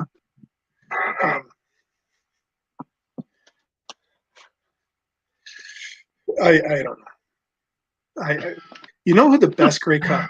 I've been to 9 Grey Cups. The best Grey Cup halftime show was 2004. It was here in Ottawa, and Tragically Hip did the halftime show, and they were unbelievable. I don't know if Tragically Hip's one of those bands that was like absolutely household names in Canada, but they didn't really get much airplay in the United States. I don't even know if you guys have heard of Tragically Hip, but they put on a halftime show in 2004, and they were unbelievable. If there's any Canadians listening to the show, I know Bobby's on there, a couple other guys. Yeah, the Tragically Hip were their halftime show was unbelievable. And trying to think of the last Super Bowl that I went to. I think Phil Collins was the halftime show. That was the last Super Bowl I went to was the Kurt Warner Titans, Kurt Warner Rams Titans Super Bowl show or Super Bowl game, and yeah, Phil Collins.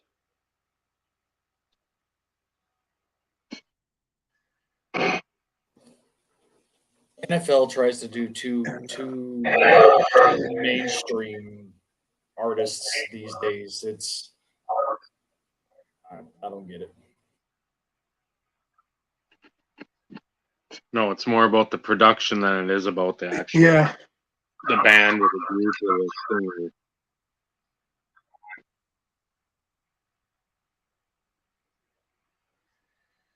And yeah, I thought that was it last year was Rihanna? There you go. That's the card. Nice. $300.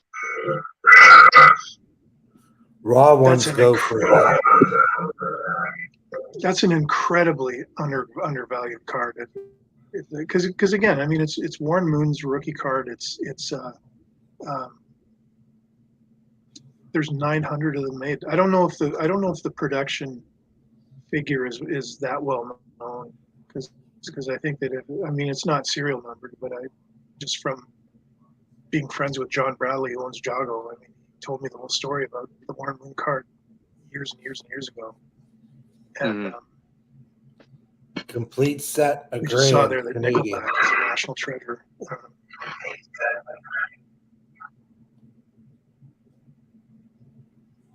Yeah, I've got the complete set.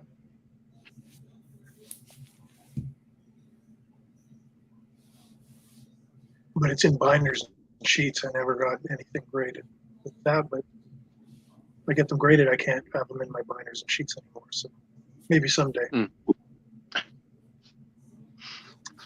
I'm not sure if it's that set or the one after that has J.C. Watts, his rookie card in it too. J.C. Watts was a big deal when he came up here, and And it's funny. I was thinking about 1998 football because it's the 25th anniversary of it, and I was telling you guys before the show that it started 25 years ago. This month is when Pinnacle closed, and when I left Pinnacle, there were only 7 employees left, and I went to work for Collector's Edge. And the thing I'll always remember about '98, I mean, everybody talks about that being Manning and Leaf. Before the season started, Manning and Leaf drove all the hobby sales.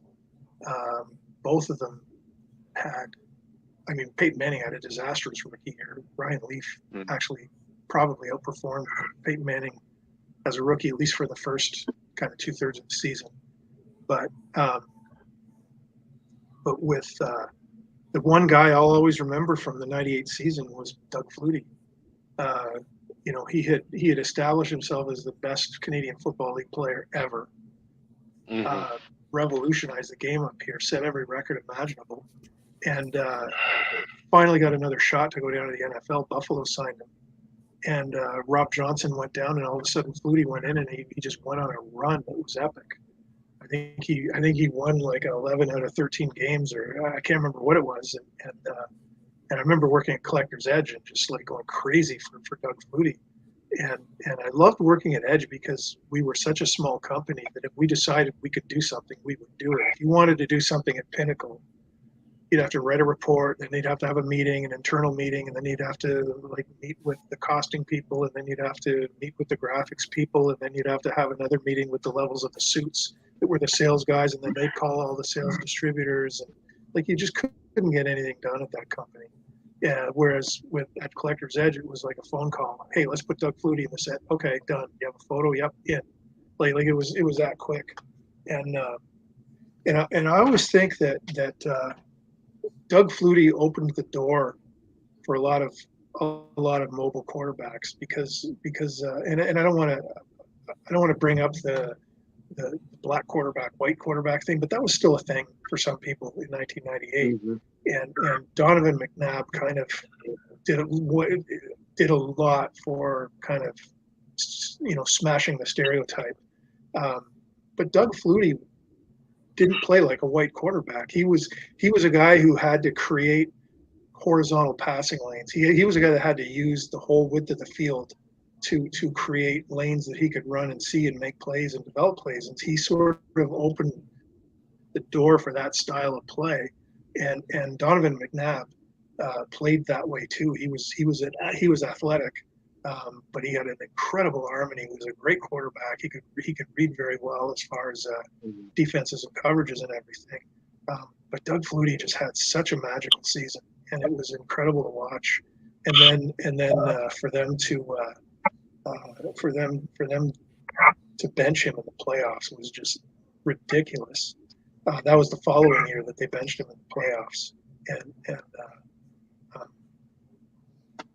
and I I was working at Collector's Edge, which was owned by Shop at Home. And Shop at Home was in Nashville, so I got to go to the game, the playoff game between Buffalo and Nashville, and I was sitting at about the 30-yard line, and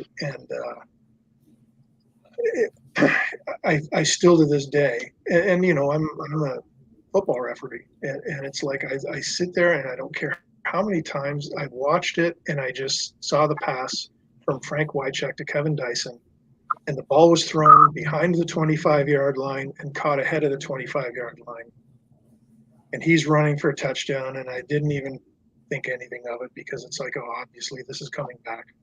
And no flags, and I'm like, I do not believe it. And I'm not a Bills fan, but I'm a Doug Flutie fan. So I wanted to see the Bears win, but like, my God. So hats off to the Tennessee Titans for revolutionizing the game of football by inventing the forward pass on the kickoff return, because that was one of the most exciting plays we've ever seen. And it's sad that sort of that chapter of Doug Flutie's life in Buffalo ended that way. Now, in that era, also, since we're talking about Canadian Football League cards and CFL, NFL stuff, when I'm trying to remember product with Collector's Edge. It was a 1999 card set, and I can't remember which brand it was, but Jeff Garcia was playing in Calgary and was just tearing up the CFL. After Doug Flutie left, Jeff Garcia kind of took over as the quarterback in the league. And Jeff Garcia signed with the 49ers in the offseason. And I remember telling Alan Lewis was my boss at Collector's Edge, and Alan wasn't even a football fan. Alan knew printing and marketing and stuff like that. But as far as the actual football stuff, I mean, he relied on me and a couple other guys that were on our staff for sort of insights into football. And I remember telling him, okay, there's this guy that the 49ers signed named Jeff Garcia. He's a stud quarterback, and he's playing behind Steve Young. And there's no way Steve Young is going to make it through 6 weeks of the season without getting another concussion. I mean, remember the big joke back then was about how Steve Young would get hit and then he would think he was Batman or something. They always made fun of him for it. So I said, we've got to do whatever we can to get Jeff Garcia in a set because this guy's going to take off. And we didn't have any photos of him yet in a San Francisco 49ers uniform. So we actually got a CFL photo of him wearing number 7 with the Calgary Stampeders. It's a red uniform with number 7. We used that. We used a CFL photo in the NFL set, and it's like we didn't really ask permission to do that. We just sort of sourced the photo, put it in, and the NFL and NFLPA approved the photo and let us use it. So there's a Collector's Edge Jeff Garcia 1999 card that actually has him in a Calgary Stampeders uniform in an action shot. If you look up Jeff Garcia from that year in trading card database at tcdb.com, you probably find that card. But I always thought that was kind of cool that there in an NFL set was a CFL photo. So I think all the CFL fans thought that was pretty cool to use. But Garcia did get his chance and he did really well. I mean, it's too bad he didn't win a Super Bowl with that.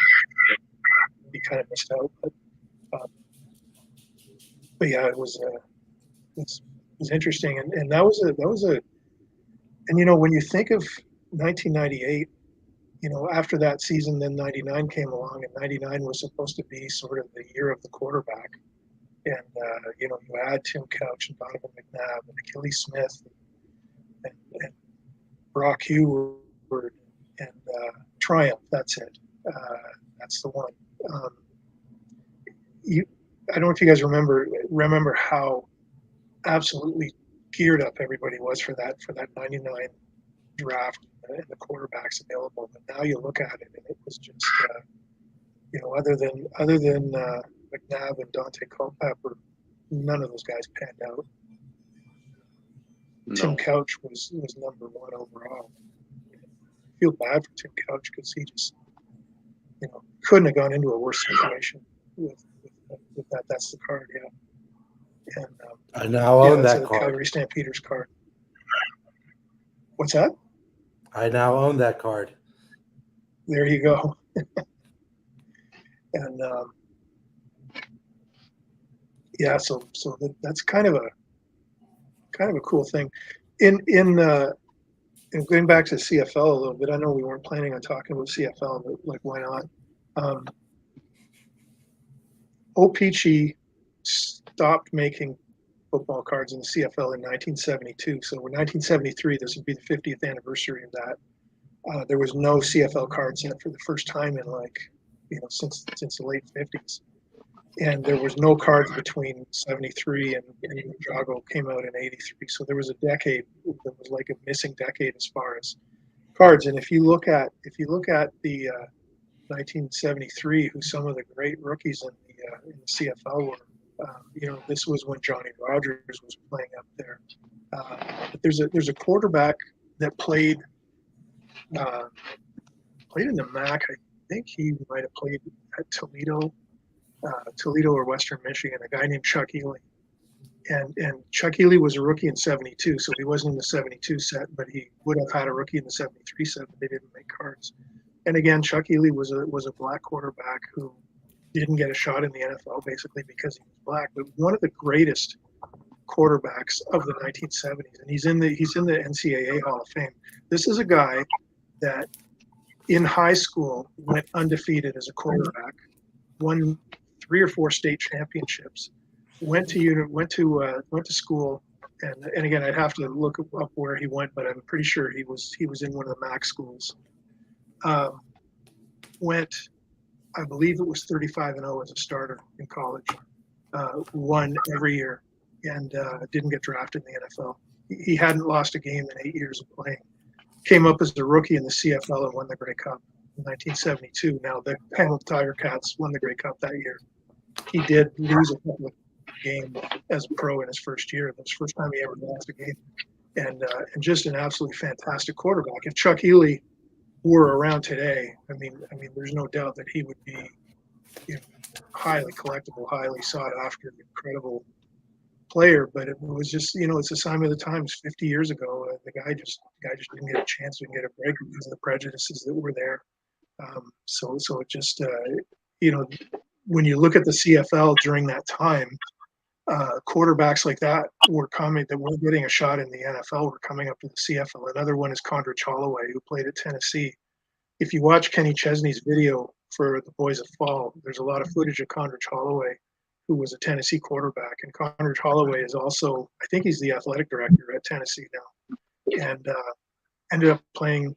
Cliff Condrich Holloway and Tom Clements both ended up playing quarterback in Ottawa, and they won a Grey Cup. And Condrich Holloway was an incredible quarterback. Also drafted number 4 overall by the Montreal Expos, and ahead of Mike Schmidt, ahead of George Brett, opted to play quarterback in the CFL instead of playing Major League Baseball because he was so driven that he wanted to be a pro quarterback. And he's an incredible story if you ever get to see any documentaries. I think Kenny Chesney actually produced a documentary on Condrich Holloway. It's just incredible to watch. But yeah, there were so many guys that came up there, and because there was a decade where there were no CFL cards, you know, they just didn't have a lot of opportunity. I think when Johnny Rogers played up here for a while, then he went down to the San Diego Chargers. He ended up getting hurt though. But I think when he retired from the NFL, I think he only had maybe 5 football cards. And it's funny because you look at guys entering the league now that have credentials like Johnny Rogers had coming out of college. They probably have more than 1,000 different cards. And Johnny Rogers had like 4, maybe 5 Topps cards in his head. So, if not more. So it's really interesting. One thing Jago did in the mid '90s is they came out with this set called The Missing Years, which was all players from that decade. It was a box set and of I think 25 different cards. I can't remember off the top of my head, but it was all guys that played in that window of time from 73 to 83 that never had CFL cards made. So guys like Chuck Healy and Johnny Rogers finally got to have CFL cards in this box set. That's the only CFL cards they ever had. This is why I love having you on, Jeff, because you like.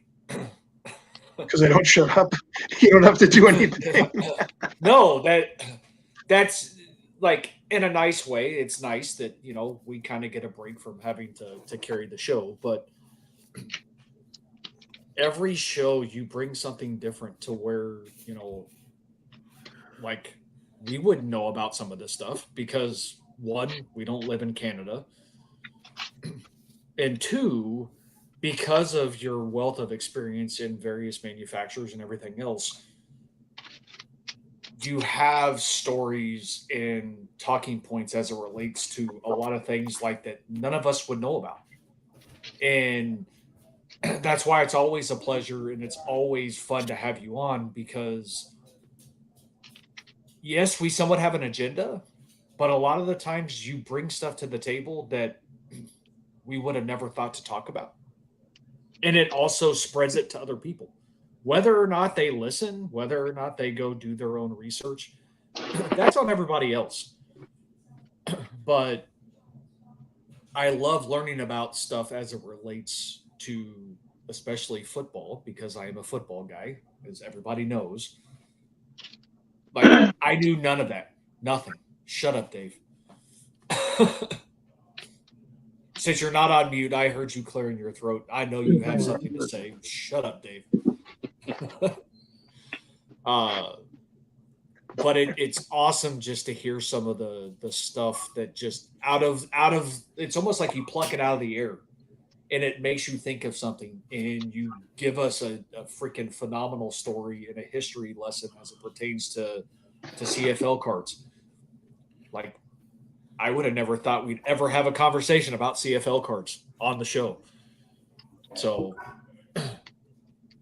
I appreciate it. I'm speaking for myself. I could technically probably speak for Dave and Vinny that we appreciate it as well.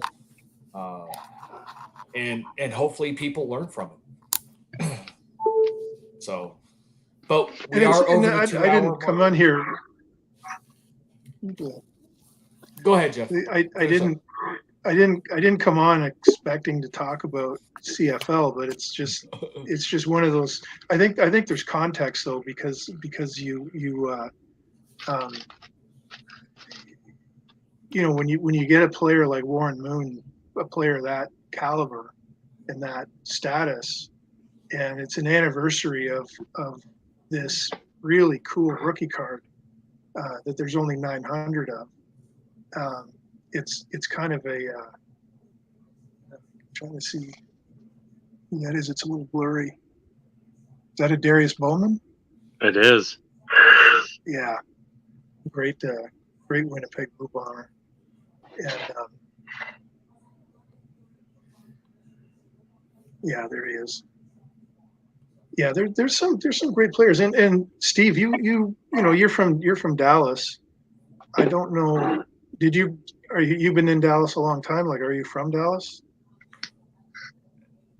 I born in San Antonio, but I lived in North Texas for 43 and a half years. So yes. Okay. So in when Pacific was making CFL cards in like 03, 04, before I moved to Seattle, I was living in Frisco, north of Dallas. And the really cool thing about living in Frisco and living in the Metroplex was that on any given Saturday, you had your pick of about 8 different big-time college football games you could drive to watch. So I was, you know, and because of my job and because we were, because we were a football card company, this was a great opportunity to get out. And I remember going to see the Horned Frogs play when LaDainian Tomlinson was the running back, and their quarterback was Casey Printers. And all of a sudden, you know, 2 years later, I'm at Pacific and I'm in Vancouver. I shot most of the cards for that set on the sideline at BC Lions games. And lo and behold, Dave Dickinson, who's their star quarterback, gets injured. In comes the backup, Casey Printers. And I remember talking to one of the photographers, and he's like, "Who the hell is this guy?" And I'm like, "Are you kidding? Casey Printers was like a total stud at TCU. He was the quarterback handing the ball off to LaDainian Tomlinson." And sure enough, Casey Printers became an MVP in the CFL. And we made Casey Printers cards. And Casey Printers did end up going down to play, I think, for the Chiefs for a while. Chiefs or the Bengals, I think it was the Chiefs. And got injured, played a year or two and got some playing time, but it was like I was always expecting Casey Printers to become like a huge star in the NFL, and then thinking like, wow, if these guys are huge stars, it's going to really be cool when we had their CFL cards before they were stars. There was one player that I was out of Auburn, a quarterback that I was really hoping would make it in the CFL, and he ended up not making it, was Damian Craig.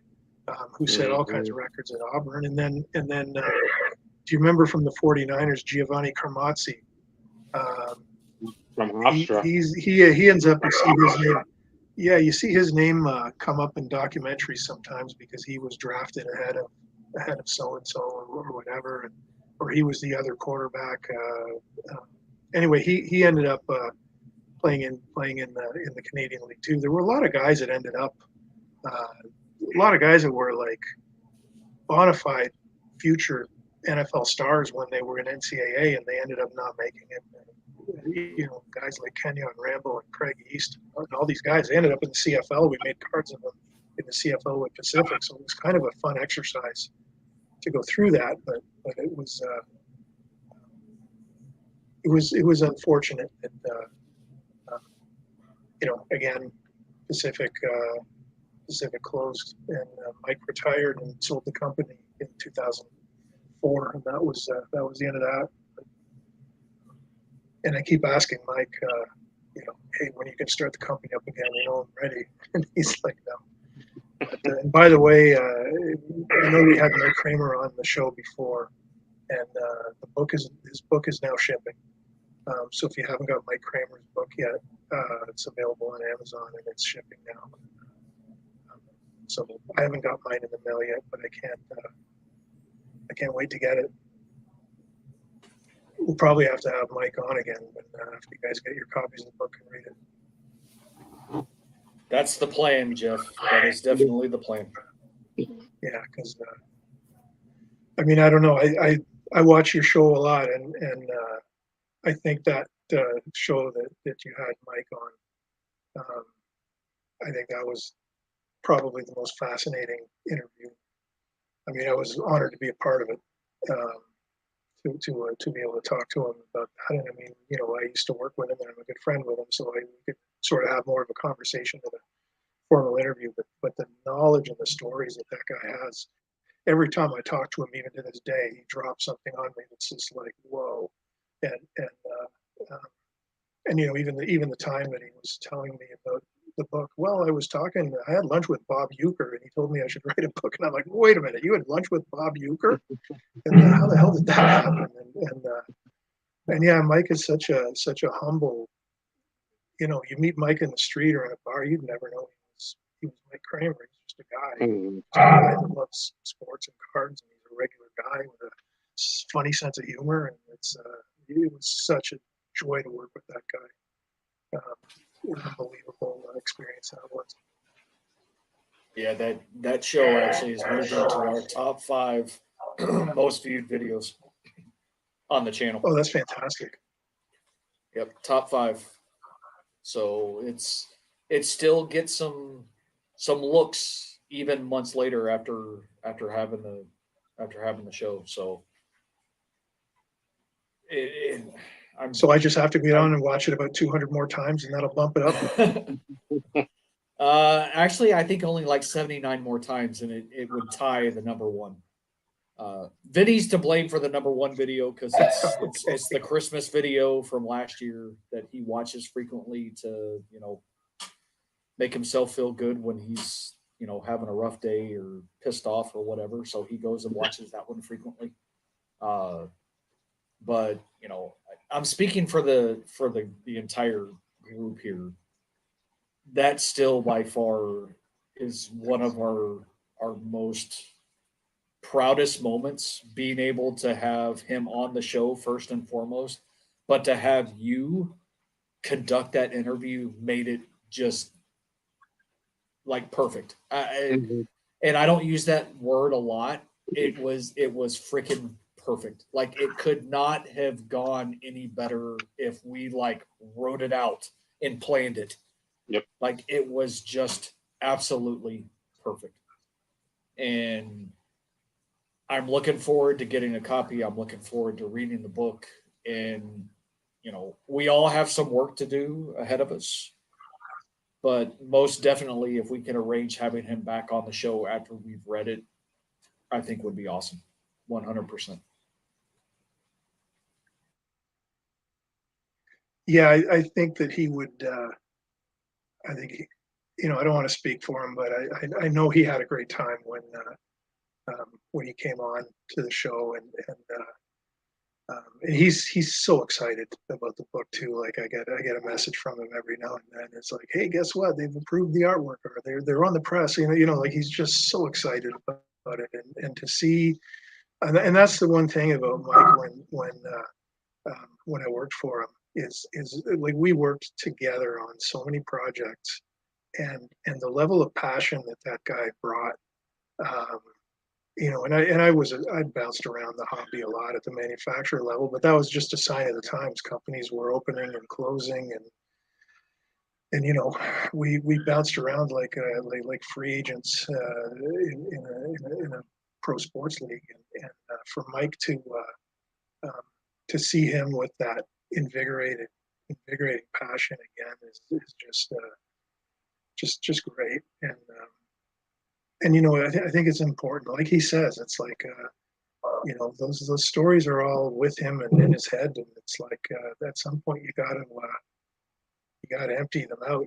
It's kind of like when that pensive thing that Dumbledore had in his office, and he takes the thing and pulls the silver string of memories out of the it's kind of like that. You've got it. And that's why I love coming on with you guys, and just as I think of a story that you guys might like, I just kind of ramble on because you guys love to hear stuff that happened behind the scenes, or the stories behind certain cards, and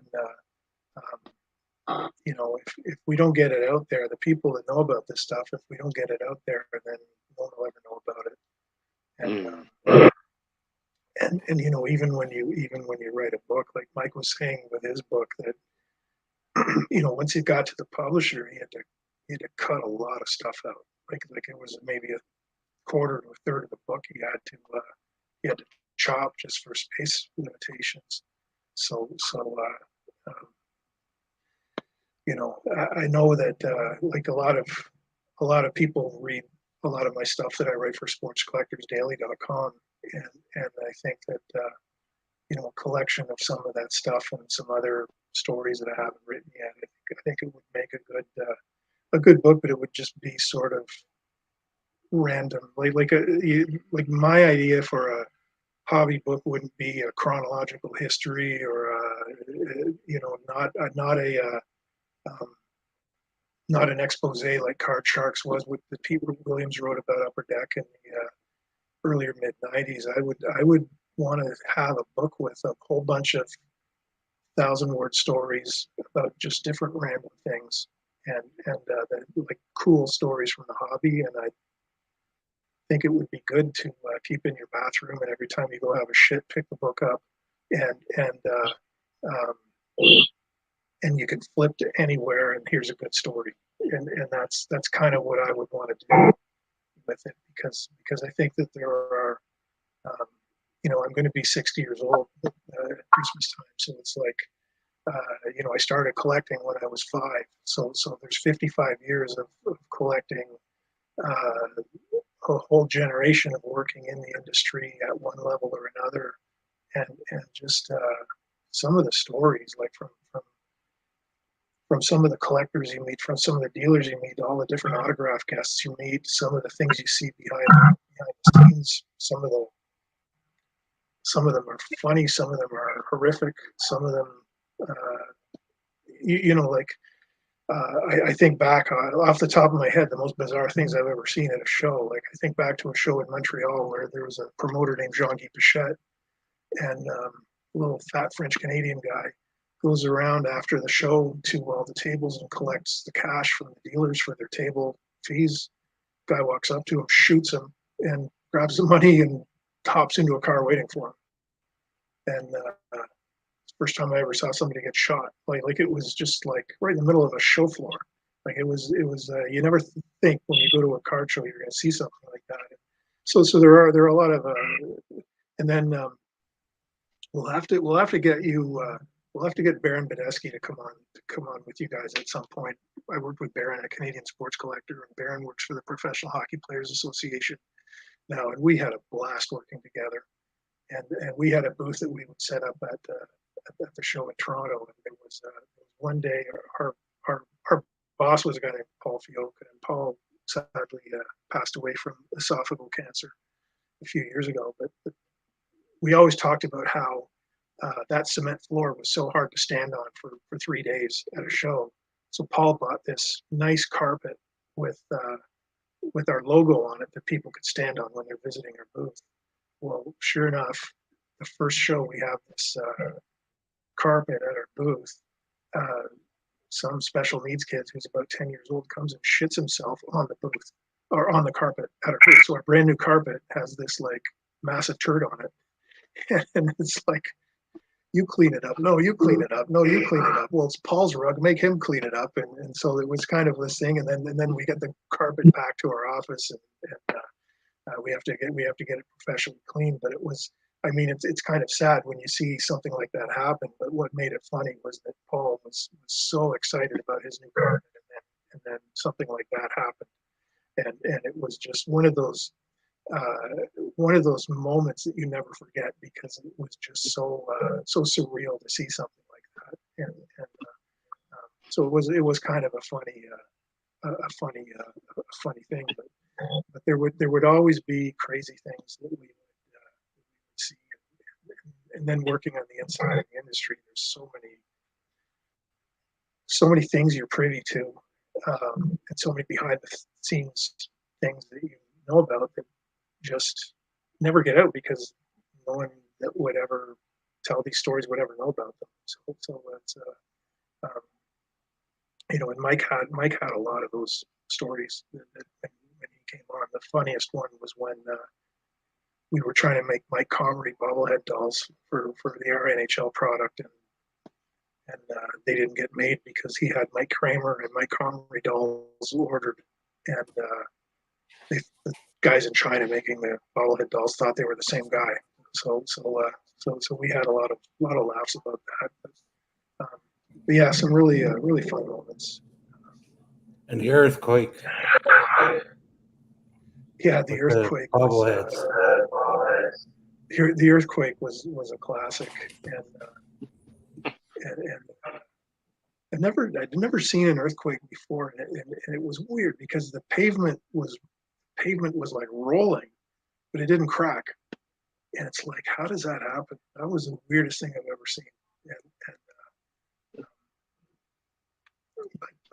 But you know what? You live somewhere, and you're going to get natural phenomena anywhere you live in, and they don't get tornadoes up there, but they get earthquakes. Ottawa has had. I mean, you think Ottawa is pretty safe, but I mean, we've had some ice storms that have knocked our power out for a week or two in the winter. We've had 4 tornadoes in Ottawa in the last year and a half. Like it's just a crazy.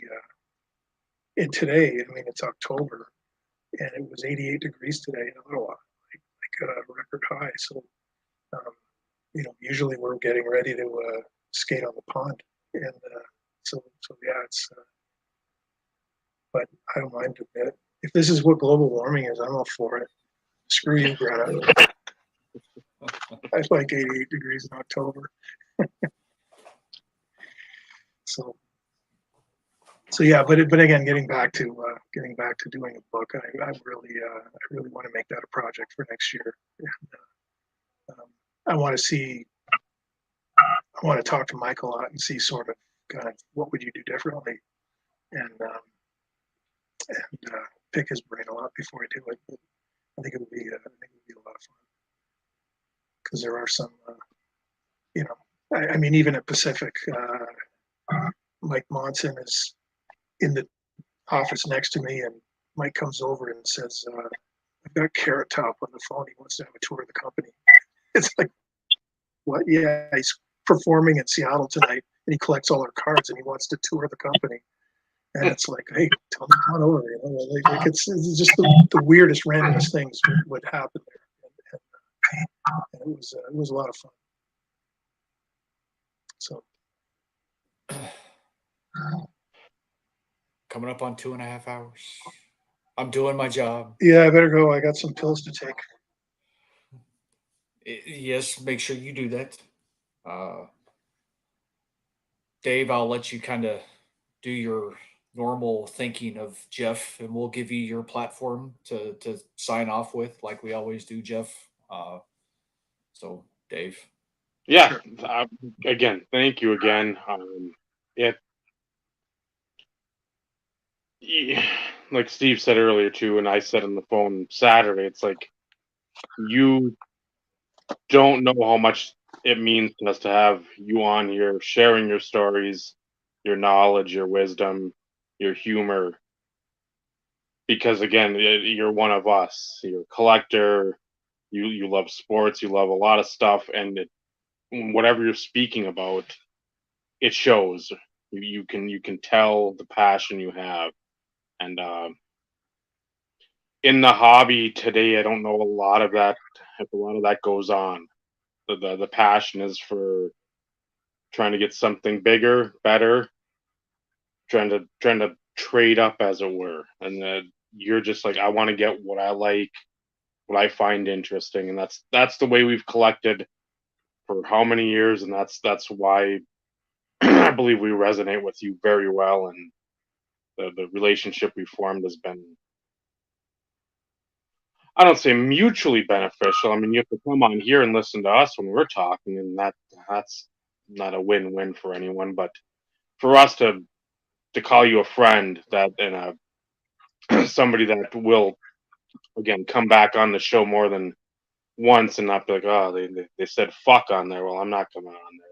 That's enough of that. It's like that. It does mean a lot to, and I will speak for Vinny. I will speak for Steve. It means a ton for us to forge that friendship, and for you to constantly come on here and give us the knowledge and the insight and just the anecdotes, the stories, the tales. It doesn't have to be somebody has like a segmented or regimented schedule on the show. We can sit there and say, well, yeah, we want to hear this or this or this. Well, if we don't, it doesn't matter. I mean, we're going to hear something we want to hear regardless. If the other people don't want to, well, I know I'll speak for them too. Again, I don't give a shit. I will be selfish and be like, I want to hear stories. And if you don't want to hear them, go watch somebody count down an auction show or something. I'm like, I want to hear this. I want to hear the insider stuff from that we didn't, as a 16, 18, 21-year-old boys, young men in the hobby, we would have never thought we would have heard. So again, the long-winded diatribe, there it is. Thank you again, Jeff. I know hopefully sooner rather than later we want to get you back on. So thank you again for sharing your time. Well, thanks for letting me, guys. And I, I know it was very hockey heavy. I hope that it didn't bore the shit out of anybody. Just going team by team on kind of what players to look for, what players to watch. Some people probably eat it up. Some people probably just turn it off and skip through that part and watch the rest of it afterward. But yeah, there's so much to talk about, and even so much. We didn't even really touch on the baseball playoffs and stuff like that. Like there's baseball season this year was fascinating in the hobby with all the injuries, and so yeah, and my usual soapbox. As I've told you guys, if anybody's hearing this for the first time and you haven't heard it,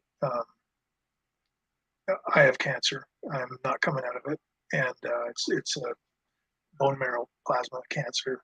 And when I had my stem cell transplant a couple of years ago, I was pretty much on the brink of death, and for almost 2 weeks, I was kept alive by bags of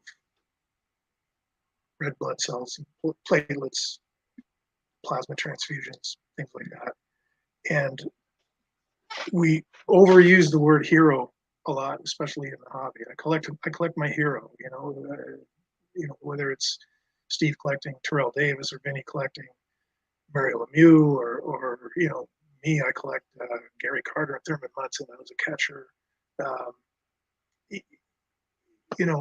It's often we use the word hero.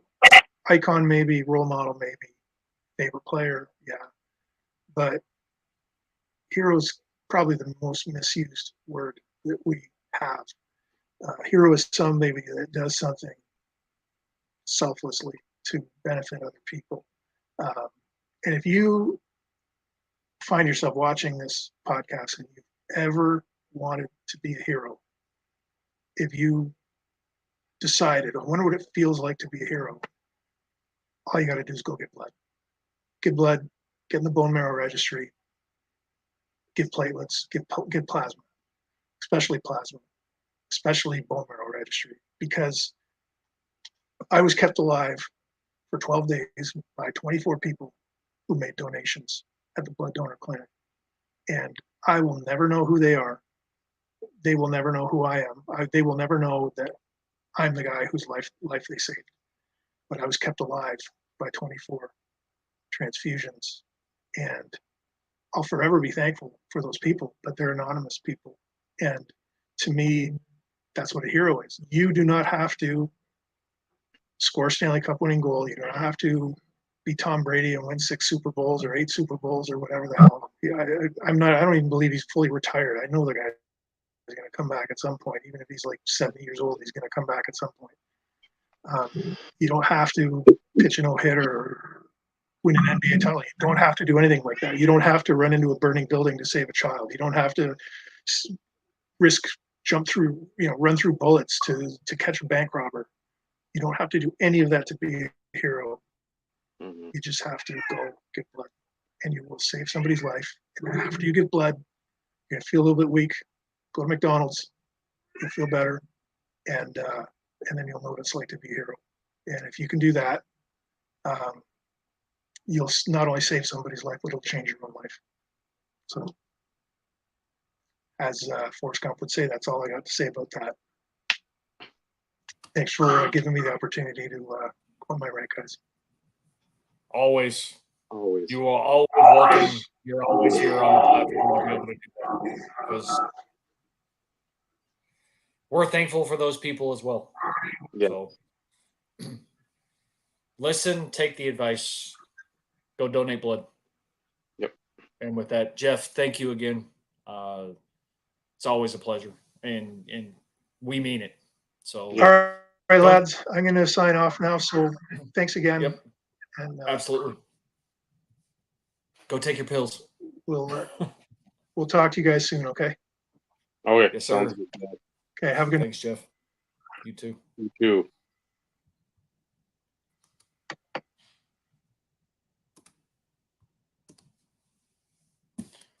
Always willing to give him that platform. Always. Small price to pay to continue to have him coming on the show. And it's meaningful. It's a beneficial cause. It's meaningful. So I'll give that every time instead of hearing about somebody's eBay code for something, or yep. Fucking here's a whatnot, like 5% off. I don't give a shit about that. That's nothing. That I don't care. No. Everybody's always in the business for doing business for themselves. It's like, no. Once in a while, you can actually do something, and actually something meaningful for someone. 100%. A good message, a solid message that you. If anybody were out there to dispute that, we're gonna go behind the McDonald's in Chicago there, and or Rosemont, and we'll push you into the ravine or whatever, that flowing little creek. We'll get rid of you there, because that you can't give the time for that. It's getting to be in the old hobby. So again, super happy Jeff's around. Super happy that he always gives us the time, and again, 2.5 hours of his time. So even with the technical issues, they are what they are. And he didn't give up.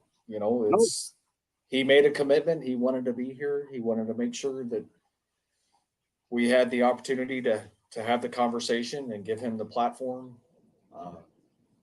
It's the only thing that I hate, honestly, is it would be like if we were just a little bit bigger. You know what I mean? Yep. That's the only thing I wish we could give him more eyes. Yeah. Because a wealth of knowledge, the insider stuff that you alluded to, before, kind of handing the baton to him to wrap it up. that's the only thing I wish for, honestly, Mm-hmm. is because like he talks a lot about Mike and him being extremely humble and everything else, but to put things into perspective, Jeff is as well, and he doesn't do it for the fanfare. It He does it because he enjoys coming on here, having conversation, talking about stuff that he enjoys. He loves to talk about. It's another outlet. He's not actually having to type stuff. Mm-hmm. He can say what he wants, because that's how we are. That's how we've always been here. If he wants to drop the F bomb, he can drop the F bomb. It's, If he wants to drop a dirty joke, he has the ability to do that. He can actually be his yeah, his you're not real, right. genuine self. Yeah. And other places, he hasn't been given that opportunity. Not that anybody else has bothered to reach out to him, which I think is dumb. But you know what? I'll take it. Yep. I will have, like, if we could have Jeff on every night, every show, we would, seriously, Oh, by far. because that's how much he has to bring to the table when it comes to insider history, working with the multiple manufacturers. It's a wealth of knowledge that we only get a small snippet every time we have him on. Yes, we talked a lot about hockey. But that was one thing too, that it's sort of like Brad with the draft, Brad with the NFL preview.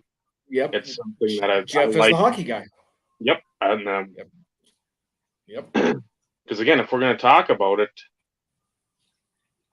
you might as well know a little bit about it more than, I know Connor McDavid, Ovi, Crosby, and maybe 2 or 3 other players.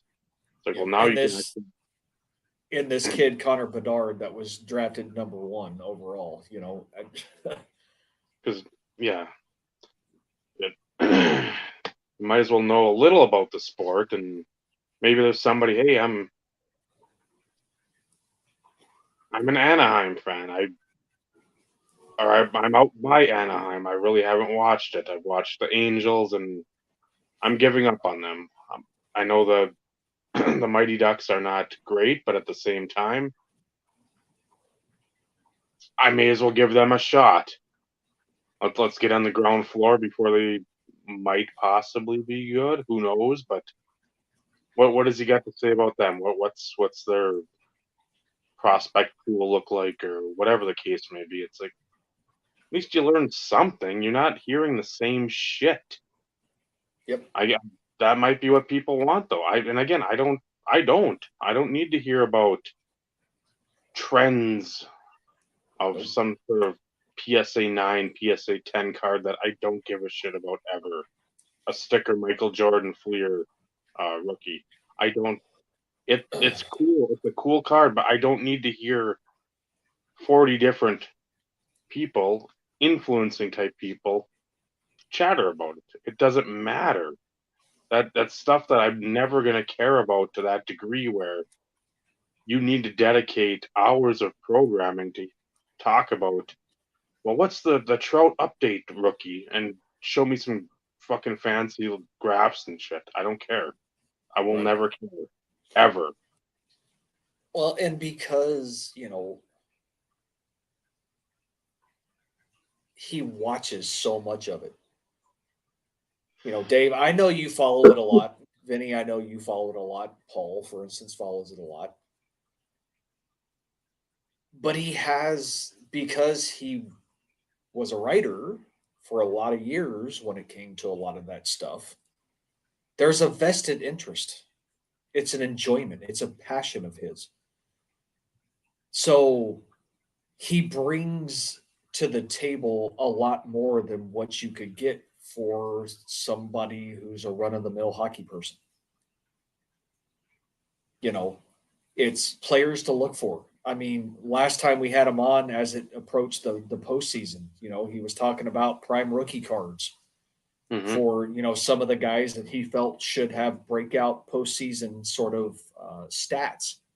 Did he hit on all of them? Absolutely not. Who does? I was gonna say, yeah. But even then, it's like,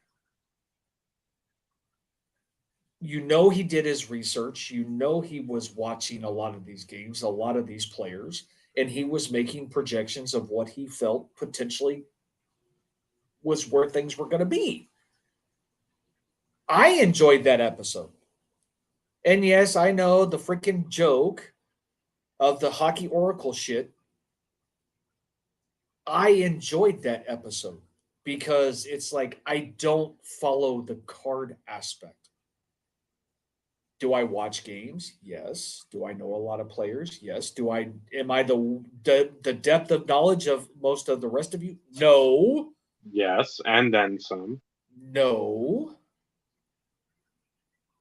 But for something that like I don't follow and I don't have a vested interest in, I can appreciate it. Because it's something that's outside my quote unquote wheelhouse, Paul. But there's still the appreciation. You know what I mean? So the fact that, and I know he had his notes, and I love how he's always prepared. Like he preps himself, he thinks about things, and for those, there's only a couple people watching. Most people will catch this in the replay.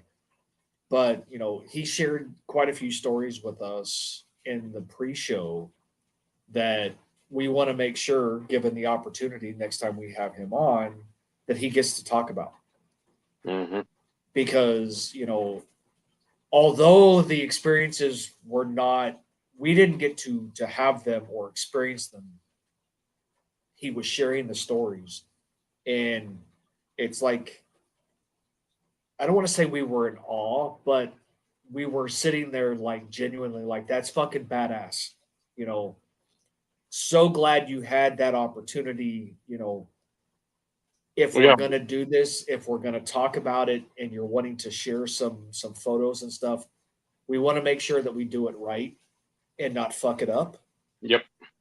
So, and even if that means going on like a Saturday in a rare non-televised type chat, just to start like, hey, let's try to share screen. Let's see how this works out. Let's get this down. So when this time comes to share this stuff, we're not a well-oiled machine. I mean, a well-maintained 88 Cutlass Sierra that we still got some miles left on the engine. So, I mean, I've done it before on the show. It's one of those in which it's not clean. And for something like that, I want to make sure it's clean, and I don't want to fuck it up because I want him to be able to have his moment and share those stories and then share some of those photos.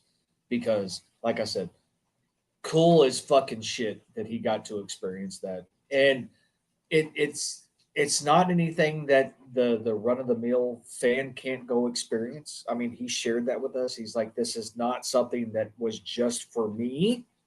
Yeah. But, like to have him be able to share it and share some photos and talk about, what the photo is and so on and so forth. For those who love baseball, maybe something that it's like, hey, really? This is something that we can do? Maybe I'll go, try and experience the same thing. It will appeal to not only like current type collectors. It will, and I hope folks do listen this far in the old archives. The archives, that it will fucking greatly appeal to the vintage collectors, which the side of the hobby seems to be littered with, but we are not usually in that realm. So this will be something that, like, well, okay, let's if we don't want to listen to those clowns, take in the history that's being spoken about and enjoy it for what it is, because it's something that I would love to do this stuff too. I don't know if I'd ever go because I don't want to be in that place. I mean, True. that it just does not appeal to me in any shape, form, or fashion. But just I want to see the pictures. So I hope he tomorrow or at some point, if he doesn't do it by like Sunday, I'm like, hey, send me the pictures. So I can send them to Steve and we can start planning another episode. Maybe by the end of the month, do a little more baseball chatter with the World Series being on the doorstep, and so yeah, I don't know why other collectors haven't tapped into his knowledge and his ability to articulate a story. I mean, it's not you're not having multi-syllabic words all the time, but I mean, he can paint the picture where you don't need to sit there and have just super intricate brushstrokes. A new rug at a show and a kid shits on it. That's, for me, again, I'm different. That shit fucking makes me laugh. No matter what's going on. Because again, it's toilet humor. And then you have the guy that's so excited for the rug because it's like, finally, we're not going to be like suffering standing at a show, the shitty fucking floors. Back then, they probably didn't have comfortable shoes. They didn't have YouTube, so they didn't know. They were just none the wiser to all these tips and tricks of the trade. But where else are you going to hear that? You're not. Again, it's going to be fucking market movers and all this other type of bullshit where nobody cares. A part of me, like a part of me wants to be selfish and say, you know what? Don't tap into it. Well, yeah. But at the same time, logs, they're not going to tap anything. But I'm not talking about. I'm not talking about influencers. That's not what I'm getting at. Hobbyists, collectors. Well, they're not. They can't run an interview. So I mean. But I'm not even. It's hey, Dave. I know you talked to Jeff. I'd really like an opportunity to have an offline conversation with him as it pertains to 2001 Crown Royal football, or 99 Collector's Edge Triumph, whatever. Like, we talk about friendships, forging friendships and connections as the basis of our foundation. And we have that sort of, well, I should say you, but through you, we as a collective have that relationship with Jeff to where we could almost ask him anything. We could also bring to the table, hey, if you have an opportunity, can you please ask Mike about whatever? Mm-hmm. And he would do it. As long as it's not always what's in it for us, what can you do for us type situation, it's not like he's going to shy away from trying to help other people in the collecting space to give them information. Tap your resources. Now, like I said, don't feel like you go to the well all the time because you have a question or whatever. In those situations, this placeholder was up for some time, so I know we didn't advertise it, but everybody could tell by the description and his picture and Pinnacle, like who it was. Mm-hmm. We've always told people, come prepared with questions. You know, this one was specific to hockey. Or it wasn't, I won't say specific, that you knew that was going to be a healthy chunk of Correct. discussion, but I mean, That's not what I'm getting at, because like the description was very open-ended. We just happened to focus on hockey as the bulk of the discussion that we had. Yeah. But at the same time, we've always told people, if you have questions, bring them to the table. Yes, the chat is great. He does pay attention to the chat from time to time. Mm-hmm. But when we're talking to him about specific things and he's going in depth about the story or whatever, he is hyper focused. He's not always paying attention because he wants to make sure that he can convey everything at that point in time for said story. Mm-hmm. So if we know ahead of time,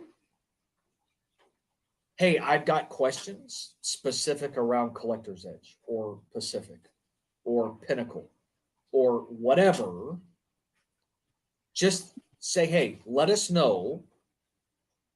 We can make sure that we let Jeff know early on in the pre-show, hey, let's get through what we need to talk about. Let's save the last few minutes. There's been quite a few people who have come with questions. Mm-hmm. Would you mind spending the last half hour or so of your time with us to answer some of those questions?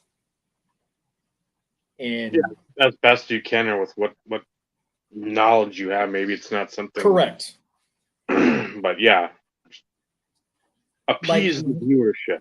Yeah, like we can do that. Like, I don't know what it is, but we've told people, come with suggestions for show topics. If you have questions when we have guests on, let us know. We try and bring them up during the show. Sometimes it's very difficult to be able to get to them, especially when we have like Jeff or when we had Mike on. Yep. I know a ton of people had questions for Mike Kramer. Yep. I know they did. I mean, there's stuff that I had in my mind that but that's the thing. There's always the possibility of so much. Oh yeah. That we're not always going to be able to cover everything. And, we do our best to make sure, hey, we couldn't address it this time, or we couldn't ask it this time. Next time we have them on, don't forget. Yeah. Like, write it down right now, and then again, we all three have Instagram, so you can find us on there. Yep. Some have cell phone numbers, and some the messenger. You can find us somewhere. One of us, at least. Yeah. So keep in mind, we'll have Jeff on again. We'll probably be talking more baseball next time. But if you think of anything as it relates to Pinnacle, Collector's Edge, Pacific, any of the brands that he worked for over the years, jot them down, bring them to the table. You heard it here. Mike Kramer's book is now shipping. Go buy it. We all three plan to buy it. We all three plan to read it. We will end up coordinating something at some point. We will have Mike Kramer back on with Jeff like we did last time, and we'll talk the book. Yep. But in order for that to happen, we got to get the book in hand, and we all have to take the time to read it, because it serves no purpose to have him on to talk about the book if we haven't fucking read the book. No. So. No, I don't do the Kindle or whatever the hell's in the bigger for the e-reader, whatever you want to call it. I No, need a physical copy. I want a physical copy. So we normally don't like talk about upcoming shows and stuff along those lines, but with guests like Jeff and with Mike Kramer, at least letting everybody know that there will be future episodes. That takes a little bit more planning, but hopefully before the end of the year. Yep, that's we will have Mike Kramer back on again. Jeff, we already know we'll have him back on again. We usually get him at least twice a year. And I'd like to get more just because I want, again, selfishly to have those stories. Yep.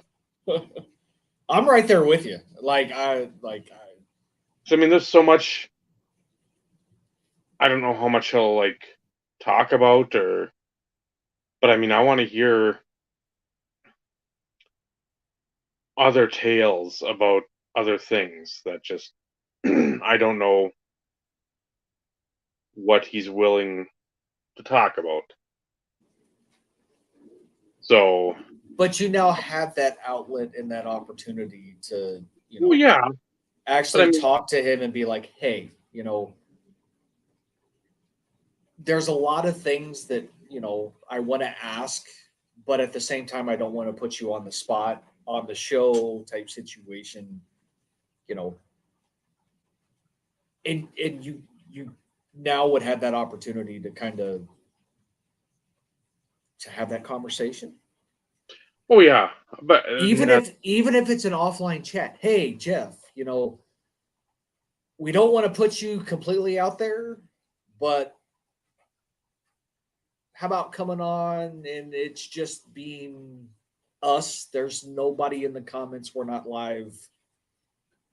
You can just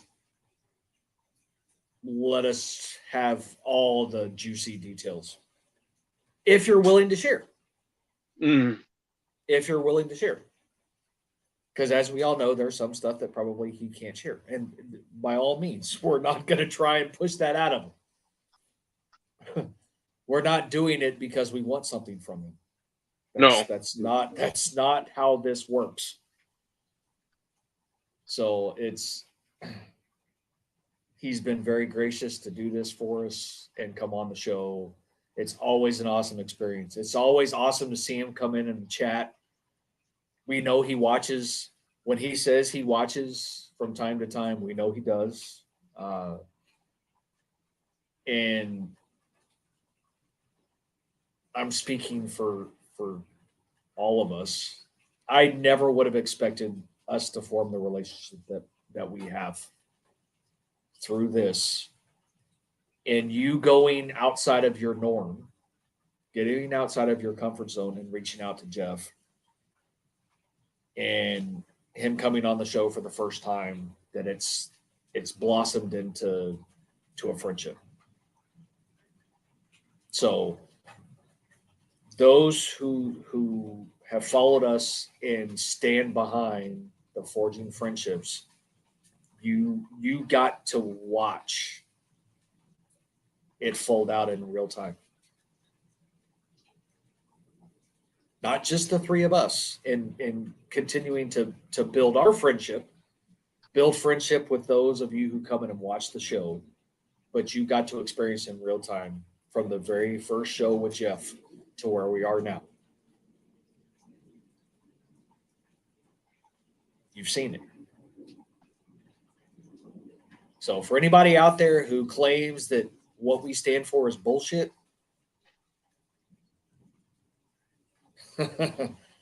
I got two words for you. And it's not suck it.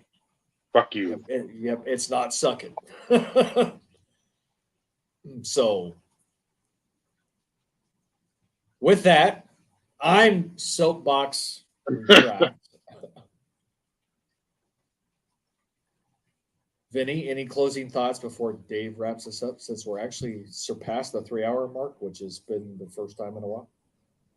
Nope. Wow. A man of many words.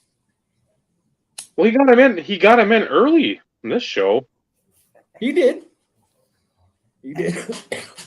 Which that's I won't say secretly, but I always want to get you the chatter in, not just sort of like the nodding and laughing, which I know is good. I know, but when you can vocalize and verbalize, I'm very happy with that. If Jeff didn't have such a delay, That would have been. That's the only thing. It's so that you. I don't know if you had a window open on maybe the other computer. I don't know, but other than that, it's like yeah. Try to keep the verbiage to concise points. It wasn't like because I don't want to hear because I could start to hear a lot of the Us. yeah. I'm like I don't. Yeah. I already hear me here. I don't need to hear me there. But again, it is what it is. Technology is wonderful, and technology is a fucking fickle pile of shit too. So Hey, we managed it well. yeah, So give us at least a little bit of credit, it right? was better than I thought when I started hearing the feedback and okay, we'll see where this goes. I'm not dreading it or anything, but it's like come on, just be as smoothly as it can be, and it did. It went as smoothly as it could go. So Well, and I was more concerned about like how bad it was on his side mhm. because sometimes you could hear us, sometimes you couldn't. Uh-huh. And when you could hear us, it was loud. It's like we're at a game trying to talk to each other. In Somebody a just crowded room having a conversation and you're somebody just being scored a able to goal or a touchdown, and it's like, what do you think of that? Yeah. I don't know. I can't hear you because it's loud. That was my biggest concern. Mhm. But, we made it work. It still went well. So, still pleased. There was baseball tonight, Mike. Yeah, Baseball. we touched a little bit on that too, Mike. Not much, but we did touch a little bit of baseball. Tune in to the future episode when we get Jeff back on. We'll talk a little bit more baseball. Yeah, that'll be more of a baseball centric endeavor. Tie a bow on it, Dave. Well, thanks to all those who chose to watch. Had some folks early on in there. Nice to see some names that haven't seen in here in a while. Again, Mike thank you. and Victor. Yeah, that's the Hitman Mike and then Victor. Yeah, like we said, get ready for that.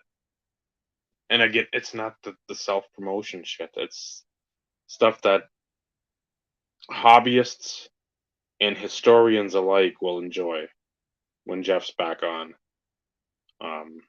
Not only for that, but again for like I know he's relayed to me many a time that like he wouldn't mind that because of like what's going on in baseball, but how much baseball he's watched this regular season. I mean, he said he's like watched more baseball than he ever thought.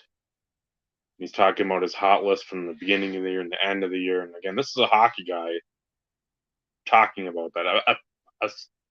More hockey than others, but again, he has admittedly he collects all of it. So when we have him on, hopefully within the next month, again, I'd like to tie the bow on several show topics and just sort of like get rid of that and then move on. So I'm gonna do some reaching out and not reach around, reaching out. and make sure to hopefully get this shit taken care of. Because again, we say it a lot on our end. It's not like placing the blame anywhere. It's just timing and all that. But I'd like to get this stuff done, because the more it sort of stagnates and doesn't get done, it's sort of like, what the fuck, should I give up the hope on that or what? Because you're sitting and you're pushing shit out, and you're pushing shit out for nobody's fault of their own, but you want to get these things talked about and just move on from them. So let me know about the one. Let me know about the one, Dave, and I'll do the reaching out for the one. Because yeah, that's another one I still want to do, and I want to.